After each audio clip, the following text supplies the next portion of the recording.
नमस्कार सभी को। अ, आज की तीसरे दिन की इस चर्चा में संवाद में सभी का स्वागत है। पिछले 2 दिनों में जो बात हुई है, एक तो ओवरऑल कॉम्प्रिहेंसिव विज़न क्या है सोसाइटी का, अ, जो हम सब लोग चाहते हैं देखना या जिसमें हम सब जीना चाहते हैं। एक मानवीय समाज में जो हम जीना चाह रहे हैं, तो उसका एक विज़न क्या है, इसके बारे में पहले दिन बात हुई थी। और उस विज़न को साकार करने के लिए किस रूप में आगे बढ़ना है, उसके क्या-क्या इम्प्लीमेंटेशन के स्टेप्स हैं, इस पे कल के दिन बात हुई थी। तो इंडिविजुअल के लेवल पे पर्सनल ट्रांसफॉर्मेशन के लिए क्या करना है, इसी तरह से परिवार और टीम के डेवलपमेंट के लिए क्या और स्टेप्स हैं जिनको हम करते हुए आगे बढ़ सकते हैं। और अल्टीमेटली सोसाइटल डेवलपमेंट में जो स्टेप्स हो सकते हैं, हमारी भागीदारी हो सकती है, उसके बारे में भी कल बात रखी गई थी। अ, तो ओवरऑल कॉम्प्रिहेंसिव विज़न से अब धीरे-धीरे हम लोग और आगे बढ़ रहे हैं। अब हम स्पेसिफिकली क्या हमको करना है, अपने और परिवार के या टीम के विकास के लिए, इस पर हम लोग आज कुछ इनपुट शेयर करना चाहते हैं और जिसमें सभी के एक्सप्लोरेशन या सभी के सुझाव और हम डिस्कशन में भी करेंगे। तो ये जो मेंटर-मेंटी शब्द है या परंपरा में ट्रेडिशनली एक अग्रज और अनुज शब्द चलता है। तो मुख्य बात तो ये है कि 2 लोग हैं, तो एक व्यक्ति जो है इस ज़िम्मेवारी को स्वीकारता है कि जितना वो समझे हुए हैं, वो अगली जनरेशन जो है या जो और नए लोग हैं, उनको वो समझने में सहयोग कर सके। और जो अनुज है या मेंटी है, वो समझने के लिए जो सहयोग लेना है, उसको वो तत्परता से लेने को तैयार हैं। तो इन दोनों के रिश्ते के साथ और इन दोनों के म्यूचुअल कोऑपरेशन और पार्टिसिपेशन के साथ दोनों का ही विकास हो पाता है। तो आज जो हमको मुख्य बात करनी है, तो वो ये बात करनी है कि स्वयं का विकास और परिवार के और टीम के साथ-साथ विकास हो सके, इसके लिए हमको क्या करना है। तो जो 2 दिनों की चर्चा हुई थी उसमें पर्सनल डेवलपमेंट और फैमिली और टीम के डेवलपमेंट को मानवीय समाज की आधारशिला के रूप में हम लोगों ने आइडेंटिफ़ाई किया था। और इस अर्थ में जो संबंधों के मूलभूत नियम हैं या जो मूल भावों की बात है, विश्वास का भाव, सम्मान का भाव, प्रेम का भाव आदि, इनको समझने, जीने की अनिवार्यता पे भी हमारा ध्यान गया था कि अगर हम एक मानवीय समाज चाहते हैं तो संबंध की अनिवार्यता, इन भावों को समझने और जीने की अनिवार्यता, इस पे भी ध्यान। और ये लिंकेज भी हमारे ध्यान में आई थी कि कैसे संबंधों की या भावों की जो समझ है, वो एक-एक व्यक्ति में जब इस तरह की समझ पनपती है या समझ सुनिश्चित होती है, तो कैसे वो संस्कृति को जन्म देती है। जब संस्कृति की बात करते हैं, तो कलेक्टिव ह्यूमन थॉट की बात कर रहे हैं। तो एक व्यक्ति ने किसी नियम को समझा, भावों को समझा, जब उसका फैलाव और सभी के अंदर हो पाता है, तो कलेक्टिव जो विचार बनता है, वो संस्कृति के रूप में हम पहचानते हैं। और जब उसका वो व्यवहार में आता है, वो कार्य में आता है, वो व्यवस्था में भागीदारी में आता है, तो उसको हम सभ्यता के रूप में पहचान रहे हैं।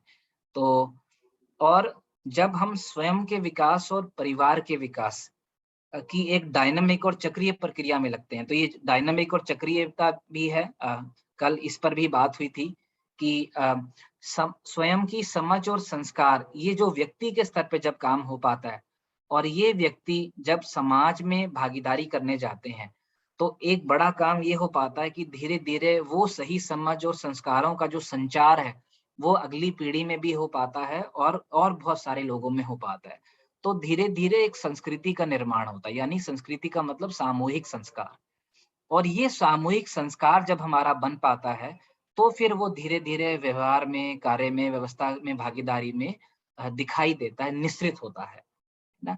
और इसी क्रम में आगे बढ़ते-बढ़ते एक मानवीय परंपरा की स्थापना हो पाती है या मानवीय परंपरा ग्रेजुअली इवॉल्व हो पाती है, उसकी निरंतरता हो पाती है। और इसी कड़ी में चाहे तो वो अतीत की बात हो, चाहे वर्तमान की बात हो, चाहे भविष्य की बात हो, उसकी जो आपस में कनेक्टिविटी है वो भी दिख पाती है। और इसी परंपरा के साथ और इसी सभ्यता और संस्कृति के साथ जब हम लौट के व्यक्ति की जगह से देखते हैं, तो फिर ये संस्कृति, सभ्यता और परंपरा एक व्यक्ति का और अगली पीढ़ी का संस्कार पुष्ट करने में भी बहुत मददगार होते हैं। तो ठीक से देखें तो एक डायनामिक प्रक्रिया है, एक चक्रीय प्रक्रिया है। व्यक्ति का संस्कार तैयार होता है तो फिर जो है संस्कृति और सभ्यता का निर्माण हो पाता है। संस्कृति, सभ्यता और परंपरा जब तैयार होती हैं, तो फिर अगली पीढ़ी, आने वाली पीढ़ी जो है वो संस्कारित हो पाती है।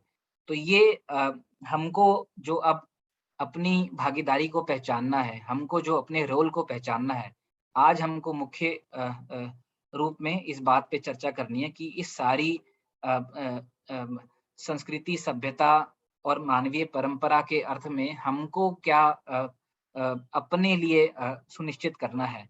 तो व्यक्तिगत स्तर पे हम क्या करना है और परिवार और टीम के डेवलपमेंट के रूप में हमको क्या करना है। तो एक मुख्य काम जो शिक्षा के काम में हम सब लगे गए हैं, ये जो सोसाइटल डेवलपमेंट का काम हम लोग कर रहे हैं, उसमें मुख्य रूप में तो शिक्षा के आयाम में हम सब भागीदारी कर रहे हैं। तो शिक्षा के आयाम में भागीदारी करते हुए आज हम सब मिल के देखें तो 100, 50, 200, 250, 300 इस तरह से लोग हैं। तो ये परिवार में गहनता बढ़ सके, इसमें गहराई बढ़ सके और इसका विस्तार भी हो सके।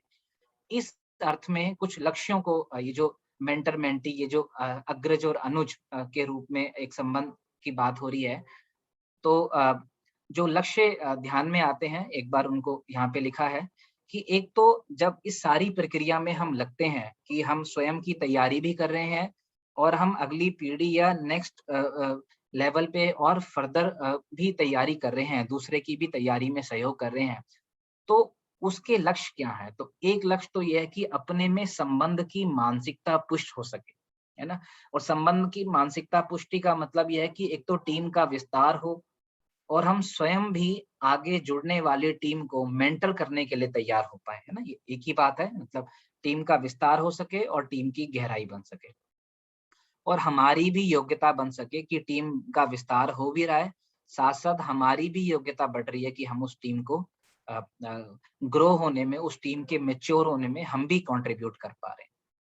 और ये जो संबंधों का विज्ञान है, जितनी भी हम बात करते हैं इंट्रोडक्टरी वर्कशॉप्स में या एडवांस वर्कशॉप्स में, तो बहुत सारा ये जो संबंधों का विज्ञान को हम समझते हैं या उसको जीने के क्रम में जब हम इस प्रक्रिया में लगते हैं, यानी कि अगले व्यक्ति की तैयारी के रूप में जब हम उसके साथ जुड़ते हैं, जब वो हमारे साथ जुड़ता है, तो उस जुड़ने के क्रम में, साथ-साथ जीने के क्रम में, साथ-साथ भागीदारी के करने के क्रम में बहुत सारी महत्वपूर्ण बारीकियाँ पे भी हमारा ध्यान जाता है। तो उस अर्थ में भी इस तरह की जो प्रक्रिया है, जहाँ पे हम दूसरे मनुष्यों के साथ जुड़ते हैं, दूसरे हमारे साथ जुड़ते हैं किसी वृहद लक्ष्य के अर्थ में, तो हमारा कुछ संबंधों की बारीकियों पे भी ध्यान जाता है। और हम अपनी समझ के विकास के काम को कर सकें, दूसरे के विकास में भी सहायक हो सकें, इसलिए भी ये संबंधों में जुड़ना, साथ-साथ समझना, साथ-साथ जीना, एक बड़े लक्ष्य के अर्थ में भागीदारी करना, ये एक ज़रूरी बात है। और जितना-जितना हम सही समझ पाते हैं, सही जी पाते हैं, उसका ऑथेंटिकेशन भी, यानी वो प्रमाणित भी हो पाता है। तो अगर हम सही समझे हैं, तो उसका एक प्रमाण तो ये होता है कि हम स्वयं में ठीक जी पाते हैं, उसकी हमको तृप्ति होती है। एक दूसरा प्रमाण ये होता है कि हम दूसरे व्यक्ति को भी वैसा जीने के लिए तैयार कर पाते हैं या उसके तैयार होने में हम सहयोग कर पाते हैं। तो ये एक तरह से प्रमाण की ऑथेंटिकेशन की बात है। और फिर जब हम स्वयं में तैयार हो पाते हैं और सामने वाले को, दूसरे को तैयार होने में सहयोग कर पाते हैं, तो दोनों मिलकर फिर मानवीय समाज की सृजना में या स्थापना के अर्थ में हम भागीदारी कर पाते हैं। तो इस अर्थ में अ अ, दूसरे लोगों के साथ जुड़ना, ना कॉमन पर्पस के लिए जुड़ना, ये ज़रूरी है, ये आवश्यक है। तो ये कुछ लक्ष्य रखे गए हैं अ, और ये जो अभी हम कर रहे हैं 4 दिनों के दौरान या उससे पहले से भी जो कर रहे हैं, ये एक तरह का प्रयोग है कि ताकि ये जो टीम हम सब मिलकर सही समझने और सही जीने के काम में लगे हुए हैं, तो टीम और परिवार की एक तो एक-एक व्यक्ति की और पूरे परिवार की गहराई बन सके, ताकि एक-एक व्यक्ति जो संस्कार के अपने सही संस्कारों के निर्माण का काम कर रहा है और साथ-साथ संस्कृति के निर्माण में भी हम भागीदारी कर रहे हैं, तो एक-एक व्यक्ति की गहराई बन सके और एक-एक और टीम के रूप में परिवार का भी एक विस्तार हो सके। तो 1:10:100:1000 एंड सो ऑन।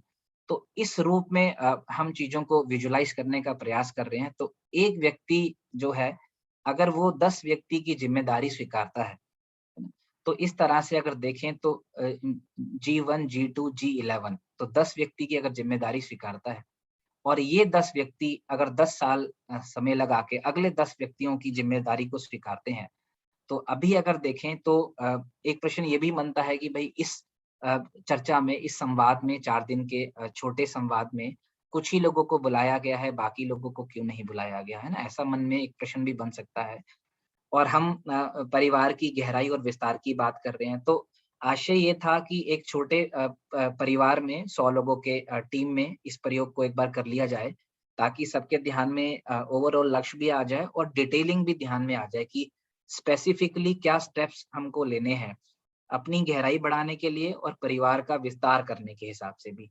तो अभी कुछ 100 लोगों को चिन्हित करके ये काम कर रहे हैं और ये 100 लोगों के साथ अगर इस सारे प्रयोग को अगर हम ठीक से लक्ष्य को समझ पाते हैं, अगर हम टीम्स को ठीक से बना पाते हैं, अगर हम टीम्स ठीक से व्यवस्थित हो पाती हैं, तो फिर ये 100 लोग एक-एक जब ज़िम्मेदारी स्वीकारेंगे, तो और 10 लोगों की ज़िम्मेदारी को स्वीकार पाएँगे और फिर ये 10 लोग आगे चल के और 10 लोगों की ज़िम्मेदारी को स्वीकार पाएँगे, है ना? तो ये संवाद अभी 100 साथियों के साथ किया जा रहा है, जिसको बार-बार करने की ज़रूरत पड़ेगी और एक बड़े समूह में भी करने की योजना है। तो इस संवाद के अंत में और आने वाले कुछ दिनों में हम 100 साथी एक सुव्यवस्थित टीम और एक परिवार के रूप में अगर खड़े हो पाते हैं, तो निश्चित ही आप आगे भी और 10 साथियों को और तैयार कर पाएँगे और इसी विधि से हम 100 साथियों और परिवार के साथ आगे बढ़कर 1000 साथियों और परिवार के रूप में भी जुड़ पाएँगे। तो इस आशय के साथ जो है ये जो स्वयं की तैयारी करनी और दूसरे को सहयोग करना ताकि वो भी तैयार हो सके। इस अर्थ में जब हम काम करने जाते हैं, जब हम किसी के साथ संबंध में जुड़ते हैं और संबंध में जुड़े रहकर हम जब व्यवस्था में भागीदारी करते हैं, तो उस सारी प्रक्रिया में हमको स्वयं में क्या तैयारी करनी है, क्या बातें ध्यान में रखनी है, वो एक बात है। साथ-साथ इस पूरी प्रक्रिया में और महत्वपूर्ण बातें क्या-क्या हैं, उनको कुछ यहाँ पे चिन्हित किया गया है। तो एक बार मैं आप सबके सामने रख देता हूँ और किसी भी तरह से कोई प्रश्न बनेगा, तो आप या कोई आपका ऑब्जर्वेशन बनेगा, तो आप उसको ज़रूर शेयर कर सकते हैं। तो ये जो मेंटर-मेंटी प्रक्रिया है या ये जो अग्रज और अनुज प्रक्रिया है, साथ-साथ जुड़ने की प्रक्रिया एक और व्यवस्था में भागीदारी करने की प्रक्रिया। इसके 3 पड़ाव हैं, यानी 3 पहलू हैं। एक तो बात ये है कि किसी को मेंटर करने से पहले मेरी अपनी स्थिति का क्या आकलन है? मुझे अपने बारे में क्या आकलन है कि मैं कितना तैयार हूँ या हम कितना तैयार हैं? और ये आकलन हमको पहले भी करना है और हर क्षण करते रहना है। दूसरा दूसरा पॉइंट ये है कि जो सामने वाला जिसको हम तैयार करने के लिए ज़िम्मेदारी स्वीकार रहे हैं, वो मेंटी की स्थिति का क्या आकलन है? और ये आकलन भी हमको ही करना है क्योंकि हम उसकी ज़िम्मेवारी को स्वीकार रहे हैं। तो उसकी जो हाल की स्थिति है, उसका आकलन करना और ये भी हम पहले भी करेंगे और हर क्षण करते रहेंगे, ना? तो ये एक दूसरी बात है। और इन दोनों आकलन के साथ जब मेंटरिंग की प्रक्रिया में हम अब शुरू हो गए हैं, तो हमको क्या बातें ध्यान रखनी है, तो ये एक तीसरी बात है। तो जो पहले नंबर पे हमको बात करनी है कि अपनी तैयारी का एक आकलन करना, है ना? वो उसमें क्या ध्यान देने की बातें हैं, तो उसका एक पॉइंट ये है कि जब मैं इस प्रक्रिया में आगे बढ़ने जा रहा हूँ इस मेंटरिंग की प्रक्रिया में या अगर मैं अपने आप को एक मेंटर के रूप में देख रहा हूँ, तो इसमें एक तो इस बात को शुरू करने से पहले एक बात मुझे और ध्यान में आ गई कि ये जो मेंटरिंग की प्रक्रिया है, ये बड़ी इंटरेस्टिंग भी इस रूप में बात है कि किसी भी समय में मैं मेंटर भी हूँ और उसी समय में मैं मेंटी भी हूँ, यानी मैं अनुज भी हूँ और मैं एग्रज भी हूँ। तो अगर मैं किसी दूसरे को सहयोग कर रहा हूँ समझने में, सही जीने में, तो वहाँ पे मैं इस रोल को प्ले कर रहा हूँ। लेकिन साथ ही साथ मैं किसी से मार्गदर्शन भी ले रहा हूँ, किसी के गाइडेंस में भी चल रहा हूँ, किसी के सहयोग से मैं समझने का प्रयास भी कर रहा हूँ, तो वहाँ पे मैं मेंटी भी हूँ, है ना?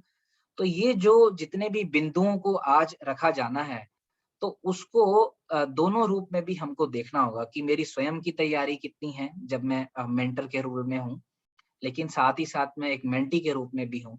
तो जब मैं दूसरे से कुछ अपेक्षा कर रहा हूँ, तो उस अपेक्षा को क्या मैं खुद भी एज़ मेंटी पूरा कर पाता हूँ, नहीं कर पाता, तो ये एक ही व्यक्ति एक समय में ही दोनों रोल में कई बार होता है। तो बैक एंड फोर्थ भी हमको बार-बार चल के देखना पड़ेगा, ये इम्पोर्टेंट है। तो जो पहला पॉइंट है, वो तो ये है कि क्या मैं इस कार्यक्रम को अपने गति या अपनी विकास के साथ जुड़ा हुआ देख पाता हूँ? क्या ये कार्यक्रम मैं स्वेच्छा से स्वीकारता हूँ? या मेरे मार्गदर्शक आजकल इस बात पर बहुत जोर दे रहे हैं, बाकी और साथी भी इसको करने लगे हैं, तो ऐसे वातावरण से बने दबाव के तहत मुझे भी ऐसा करना है, या चलो सभी कर रहे हैं तो मैं भी कर देखता हूँ, है ना? तो ये भाव है मेरे अंदर, है ना? तो अपनी स्थिति का ठीक-ठीक आकलन होना ज़रूरी है। क्या इस प्रक्रिया में पार्टिसिपेट करने के लिए मेरे अंदर आवश्यक प्रेरणा बन गई है? और अगर प्रेरणा नहीं बनी है, तो कम से कम इच्छा बन पा रही है क्या कि मैं इस प्रक्रिया को करना चाहता हूँ, इस प्रक्रिया को समझना चाहता हूँ और ये मेरे अपने ही विकास के लिए आवश्यक है।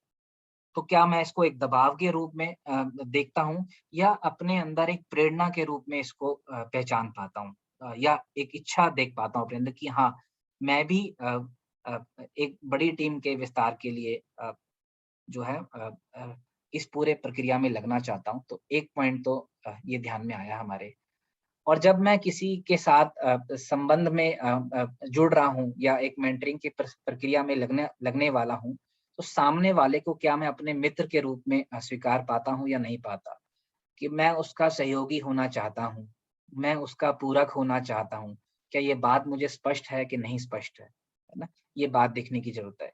या अगर ये बात मुझे स्पष्ट नहीं होगी, सहयोगी होना चाहता हूँ, पूरक होना चाहता हूँ, है ना? यही मेरा भाव है। अगर ये स्पष्ट नहीं है, तो कई बार जब सामने वाला अपेक्षाकृत आचरण या व्यवहार नहीं कर पाता, तो हम फिर परेशान होने लगेंगे। तो ये बात देख पाना बहुत ज़रूरी है। और उसके साथ होने वाले हर संवाद को उसके लिए शुभ क्या है, उसके लिए बेहतर क्या है, उसके और उसकी जागृति और उसके विकास के अर्थ में क्या है, इस बात को केंद्र में रखकर मैं सोचता हूँ, उसके साथ संवाद करता हूँ, या फिर मेरा ध्यान इस बात पर ही रहता है कि उसको मुझे किसी कार्यक्रम से जोड़ना है, इसके लिए उसको उत्साहित करना है। तो फॉर एग्जाम्पल ऑनलाइन वर्कशॉप चल रही है और हम किसी एक पर्टिकुलर फंक्शन को रोल प्ले कर रहे हैं, एक फंक्शन को रोल को निभा रहे हैं।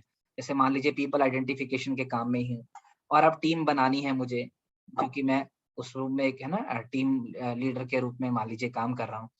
तो टीम बनाने का मुझे दबाव है, तो इस अर्थ में मैं उसके साथ जुड़ रहा हूँ या मुझे उसके साथ एक संबंध भी दिखाई देता है और उसकी और अपनी जागृति का भी या उसकी और अपनी समझ के विकास भी केंद्र में रहता है और उसके साथ फिर भागीदारी ध्यान में रहती है। तो ये बात ध्यान में आनी ज़रूरी है।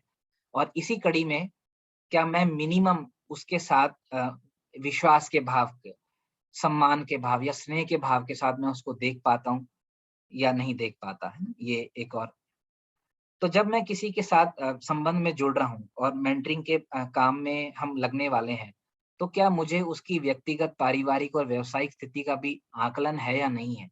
या मुझे इन सब के बारे में पता भी नहीं है कि उसकी व्यक्तिगत स्ट्रेंथ क्या है, उसकी व्यक्तिगत वीकनेसेस क्या हैं, उसके परिवार की स्थिति क्या है, उसकी व्यावसायिक आजीविका की स्थिति क्या है ना?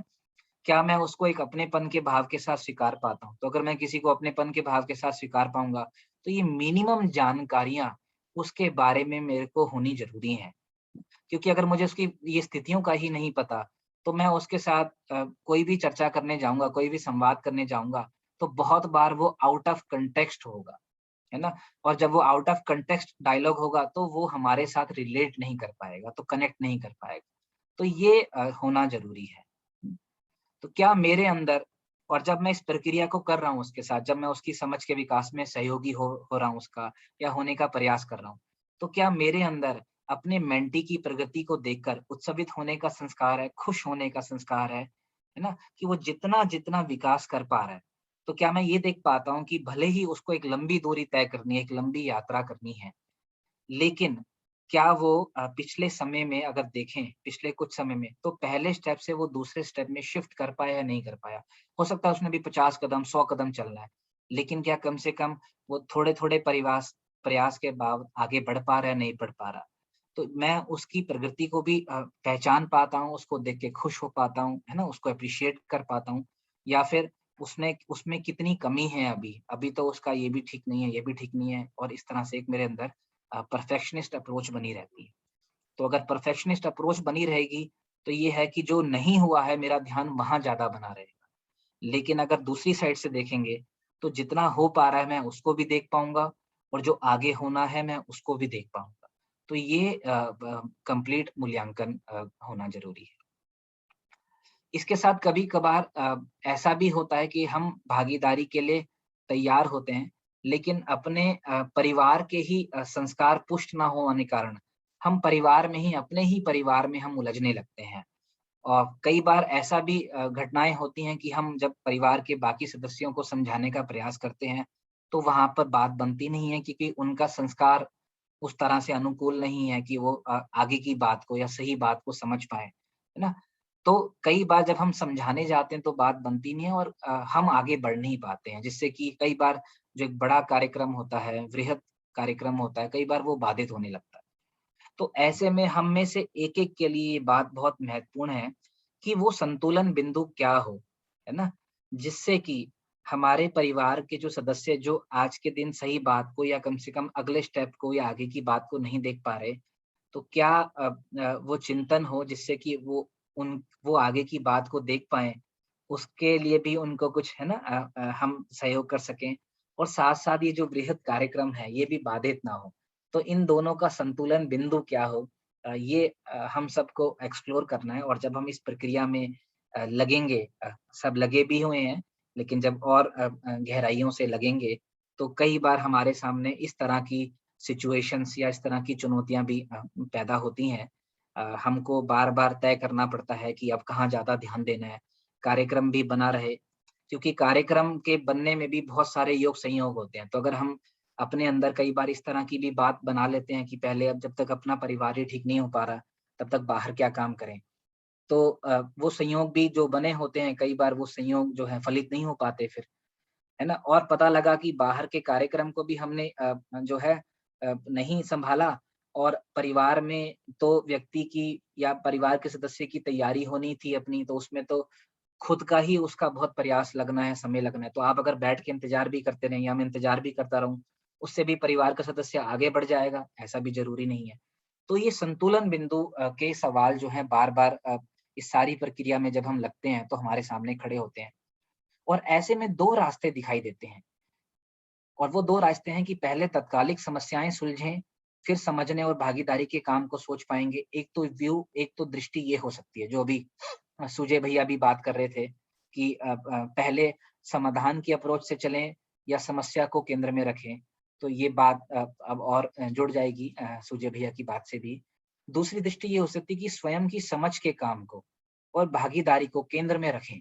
मुख्य काम तो यही है कि अपनी समझ का विकास हो सके, है ना? और उस अर्थ में मैं व्यवस्था में भागीदारी भी कर सकूँ। इसको अगर हम केंद्र में रखते हैं तो इसके कारण हमारी एक तो क्लैरिटी बनने में मदद होती है और साथ-साथ हमारा उत्साह भी बना रहता है क्योंकि यही वो जगह है जहाँ पे सार्थकता को हम ठीक-ठीक देख पाते हैं और सार्थकता के अर्थ में कुछ कर पाते हैं। तो इस बात को अगर हम केंद्र में रखते हैं, तो तत्कालिक समस्याओं को सुलझाने के रास्ते कैसे निकाले जाएँ, हम इस बात का भी चिंतन कर पाते हैं, इस बात का भी विचार कर पाते हैं। तो अगर मैं अपने एक्सपीरियंस को जितना अभी तक मेरे ध्यान में आया या जितना प्रयोग मैं कर पाया, तो मुझे ये लगा कि अगर मैं स्वयं के समझ के काम को और भागीदारी के काम को केंद्र में रख के सोचूँगा, समस्याएँ जो हैं उस सारे के सामने एक तो बहुत छोटी लगने लग जाती हैं और अगर समाधान नहीं भी निकलते तो कम से कम उनको झेलने की जो ताकत है हमारे अंदर कई बार वो भी आ जाती है और कई बार क्या आ ही जाती है। और जब हम उसको झेल जाते हैं, तो धीरे-धीरे ये पता लगता है कि जो है वो तो जो तत्कालिक समस्याएँ थी वो और कमज़ोर पड़ती चली जाती हैं और स्वयं के समझ का काम और भागीदारी का काम जो है हम फिर भी कर पाते हैं।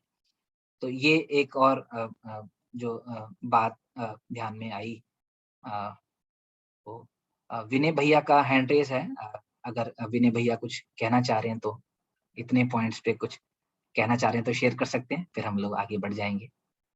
विनय भैया? नहीं नहीं, शायद गलती से हैंड रेज हो गया। अच्छा, अच्छा, ठीक है भैया, ठीक है। ओके, जी, ठीक है हेलो। तो जी, जी, ठीक है भैया।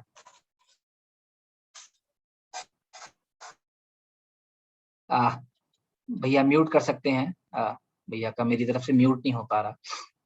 जी, तो और अगर थोड़ा आगे देखें तो जब हम मेंटरिंग के काम को करने के लिए तैयारी कर रहे हैं अपनी, तो एक बात और ध्यान में रखनी जरूरी है कि जिन साथियों की मैं जिम्मेदारी को स्वीकारता हूँ, तो उनके लिए मुझे उपलब्ध होना भी जरूरी है।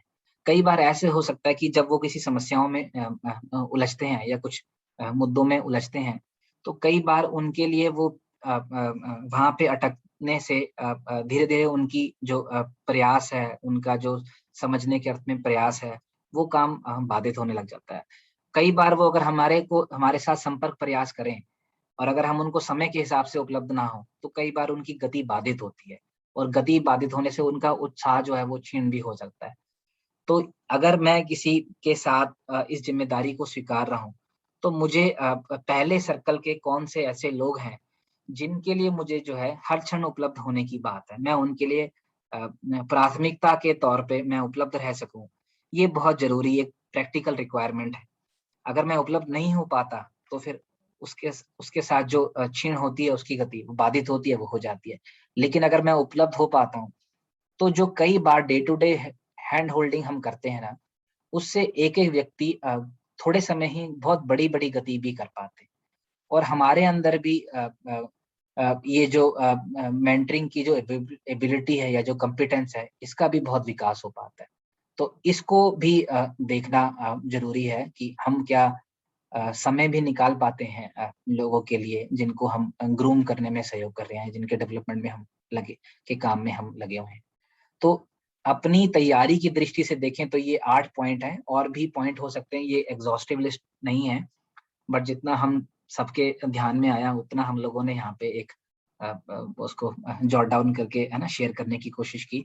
आपके भी अपने बहुत सारे एक्सपीरियंसेस रहे होंगे, आपके भी ध्यान में कुछ और महत्वपूर्ण बिंदु भी आए होंगे, जिनको भी आप शेयर भी कर सकते हैं, और ये सब डॉक्यूमेंट हम आपके साथ शेयर भी कर देंगे। तो जो आपके भी एक्सपीरियंसेस रहे हैं उसके साथ इस सारे डॉक्यूमेंट को हम लोग और एनरिच कर सकते हैं, और फिर हम मिल के जब हम आगे चल के और साथियों को हैंड होल्ड करने का प्रयास करेंगे, तो और ज़्यादा एग्ज़ॉस्टिव पॉइंटर्स के साथ बिंदुओं के साथ हम उनको सहयोग कर पाएँगे। तो एक तो ये बात।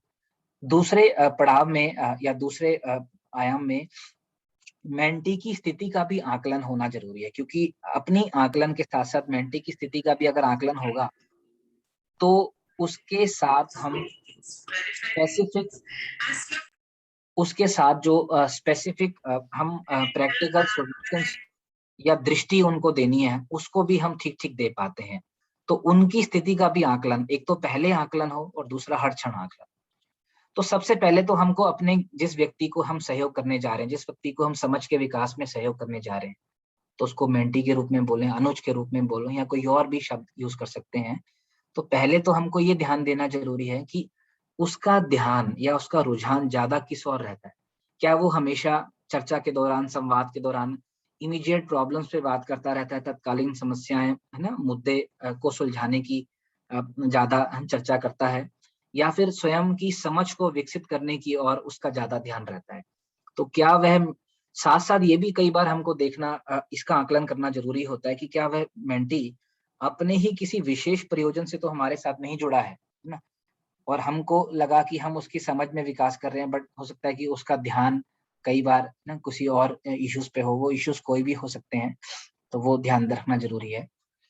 साथ-साथ ये भी हमको देखना ज़रूरी है कि जब हम उसके साथ संवाद करते हैं, जब हम उसके साथ चर्चा करते हैं, तो क्या वो हमारे सुझाव को सुन सुन पाता है, ठीक से नहीं सुन पाता, उनको ध्यान देता है या नहीं देता? और वे जो सुझाव हैं, वो क्या उसकी विचार श्रृंखला या उसकी जाँच-परख प्रक्रिया का भी हिस्सा बन पाते हैं? तो जब हम अगली बार की चर्चाएँ करते हैं, तो पुरानी बार की चर्चाओं का रेफ़रेंस उसके मानस में बना रहता है या नहीं बना रहता है? या फिर वो सुन के एक तरह से जैसे कहते हैं ना, एक कान से सुनना दूसरे कान से निकल जाने वाली बात तो नहीं होती है। क्योंकि अगर वो ध्यान नहीं दे रहा आपकी बात को, अगर आपकी बात को सुन नहीं पा रहा, तो जो उसका विकास होने की संभावना है आपके सुझाव से, वो नहीं हो पाएगी। है ना? तो ये हमको भी इसका आकलन होना ज़रूरी है। तो हमारी अपनी अवेयरनेस, हमारा उसके साथ एक संबंध का भाव देख पाना, और उसके तहत जब हम इसको सुझाव देते हैं, तो हम ये भी बात को ध्यान में रखते हैं कि कितना वो देख पाता है, कितना सुन पाता है, कितना नहीं सुन पाता। एक चीज़ हमको और भी देखनी होती है सामने वाले के बारे में, क्या वह अपनी स्थिति को ईमानदारी से भी हमारे सामने प्रस्तुत करता है या नहीं रखता? या कुछ बात को तो बताता है लेकिन कुछ बात को वो छुपाता है, मतलब संकोच करता है, या कोई और कारण से वो अधूरी पिक्चर को प्रस्तुत करता है। तो जब अपनी स्थिति को वो खुल के नहीं रखेगा या नहीं रख पाएगा, तो आप जो जितनी जानकारियां आपको रहेंगी उसके बारे में, उसी के आधार पे ही आप उसको कुछ सजेस्ट कर पाएंगे, कुछ सोल्यूशन दे पाएंगे, कुछ कुछ है ना बता पाएंगे।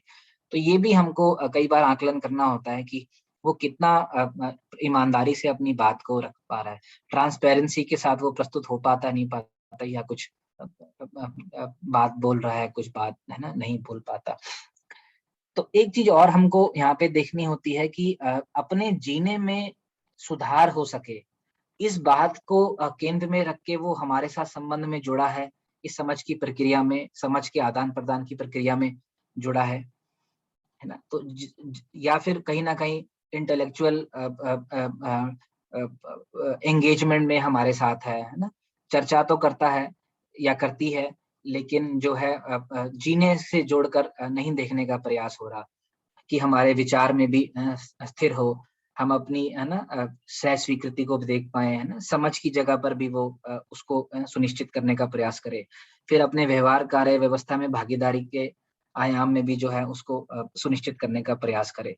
तो अपने जीने में भी बदलाव हो, जीने में भी सुधार हो, जीने में भी और इम्प्रूवमेंट हो, उसके साथ भी सारी संवाद को, सारी विचार श्रृंखला को वो जोड़ के देखता है सामने वाला या नहीं देखता।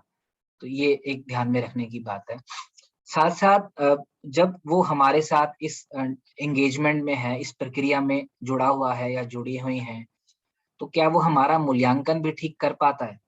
हम ऐसा भी नहीं है कि हम भी कहीं ऐसी जगह पर पहुंच गए हैं कि है ना हमारी समझ में भी पूर्णता हो गई है। हम ये जब इस प्रक्रिया में लगे हुए हैं तो साथ साथ हम भी समझने के प्रोसेस में हैं, हम भी सही जीने के प्रोसेस में हैं। तो हमारे साथ दोनों बातें हैं कि कुछ भाग को तो हम समझ पाए हैं, कुछ वास्तविकता को हमको भी अभी समझना है या हम समझने के क्रम में हैं। तो क्या जब वो हमारे साथ जुड़ता है या हमारे साथ जब संवाद होता है, तो जितने अंशों में हम सही जी पा रहे हैं, जितने अंशों में हम श्रेष्ठ जी पा रहे हैं, क्या वह उतने को देख देख पाता है, स्वीकार पाता है?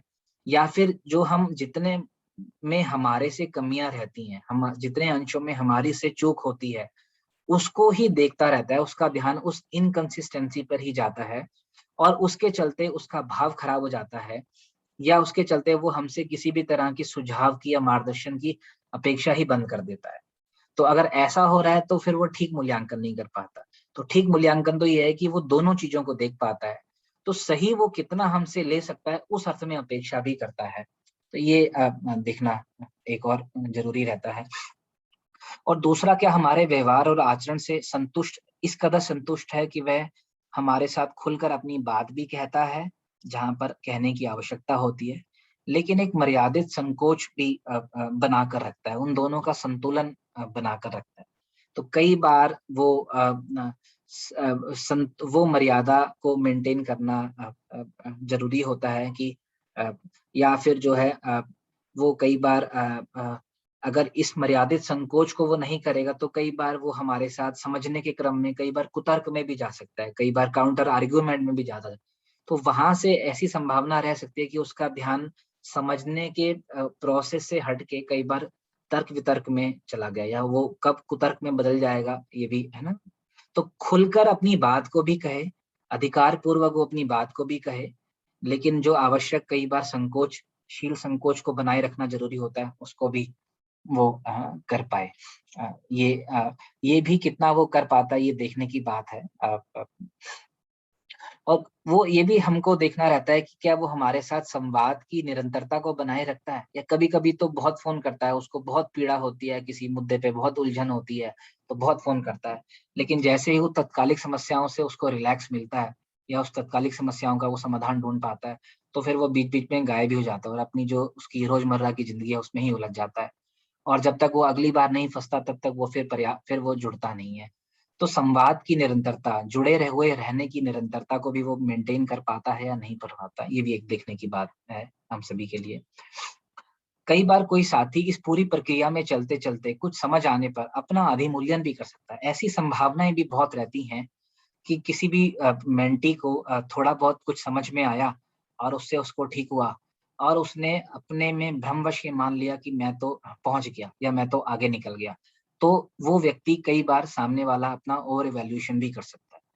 तो उसके अंदर का कोई विकृत संस्कार जाग जाए तो ऐसा हो सकता है।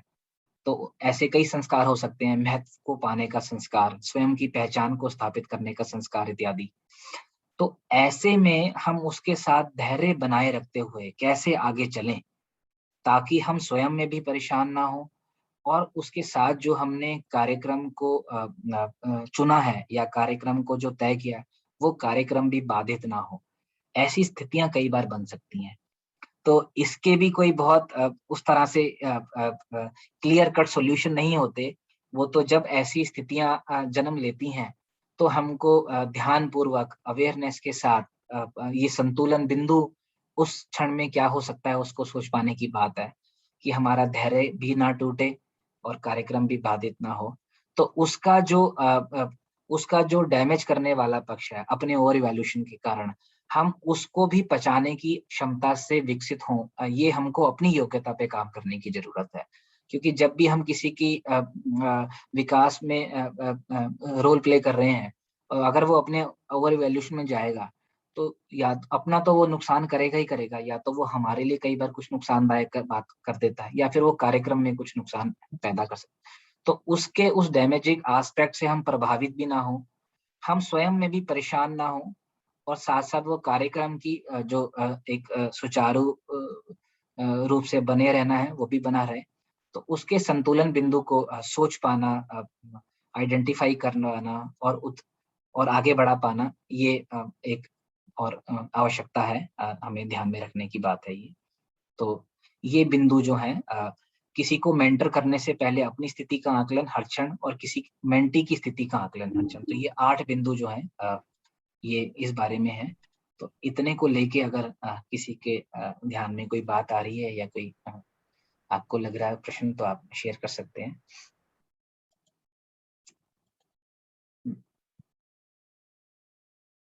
जी।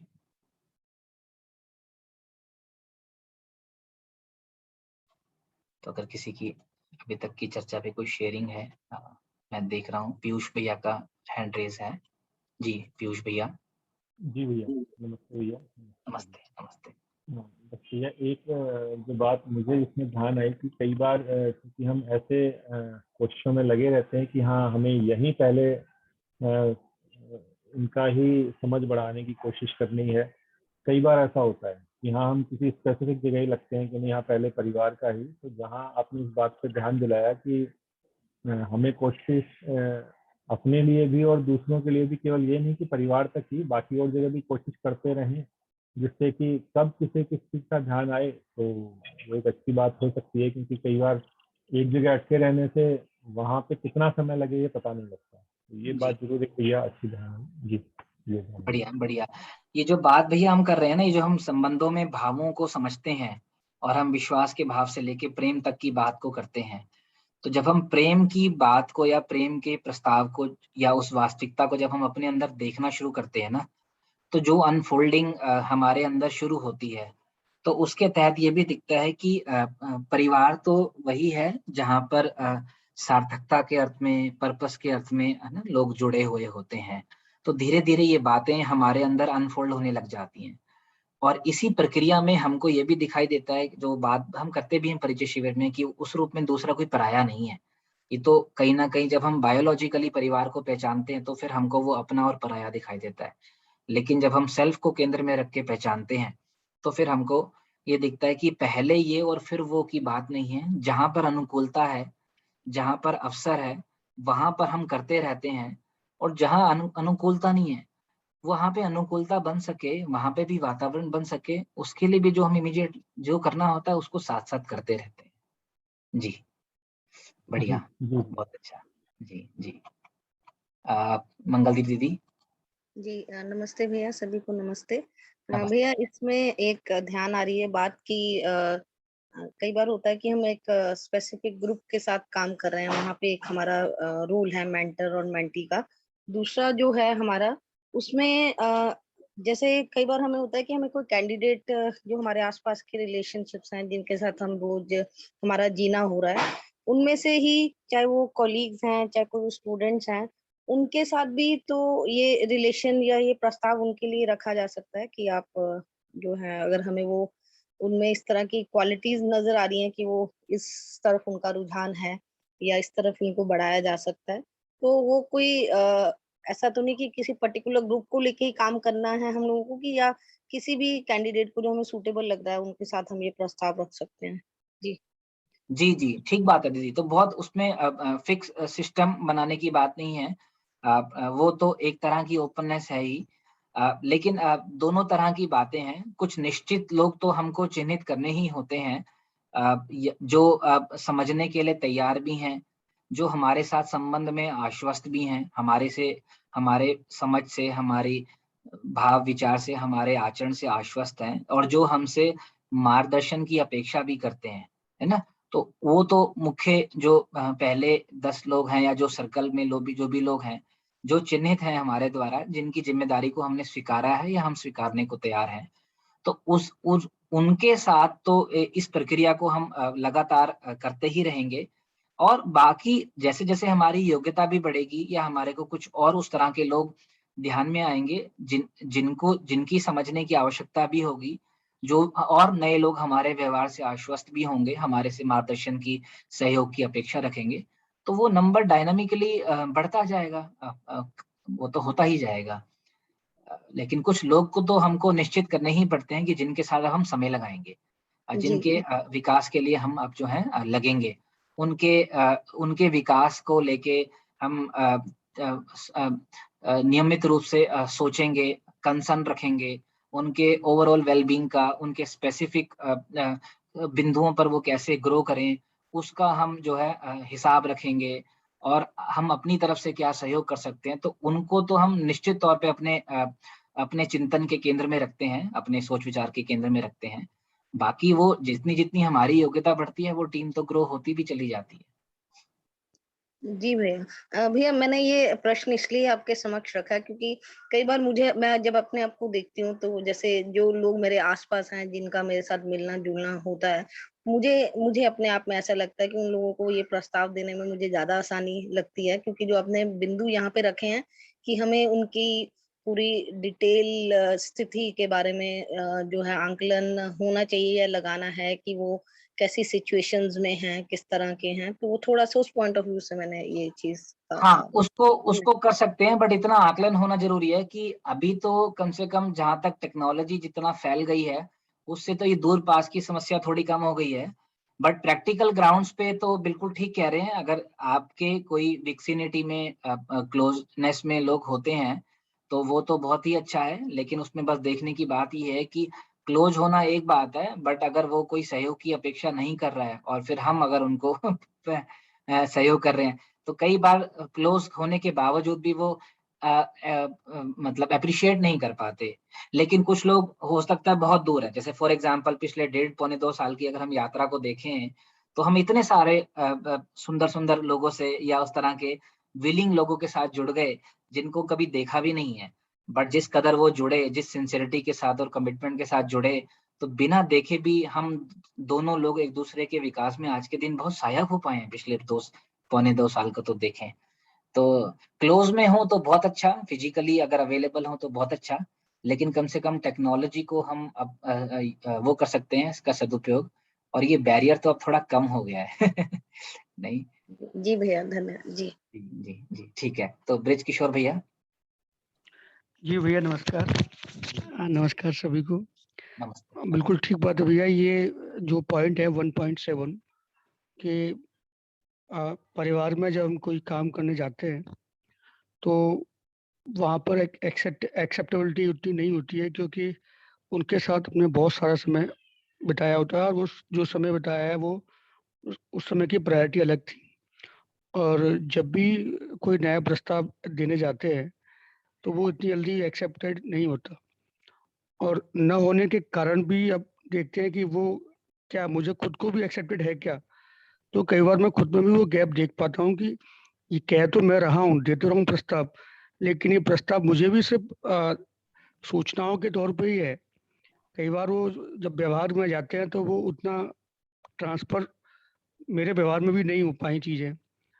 तो बाहर जो परिवार से जो एक्सटेंडेड फैमिली है या जो हम कहेंगे ब्लड रिलेशन हो, उन तक तो प्रस्ताव कई बार पहुंचते हैं, हम कहते हैं और चर्चा भी हो जाती है, लेकिन परिवार में इतना कई बार नहीं हो पाता है।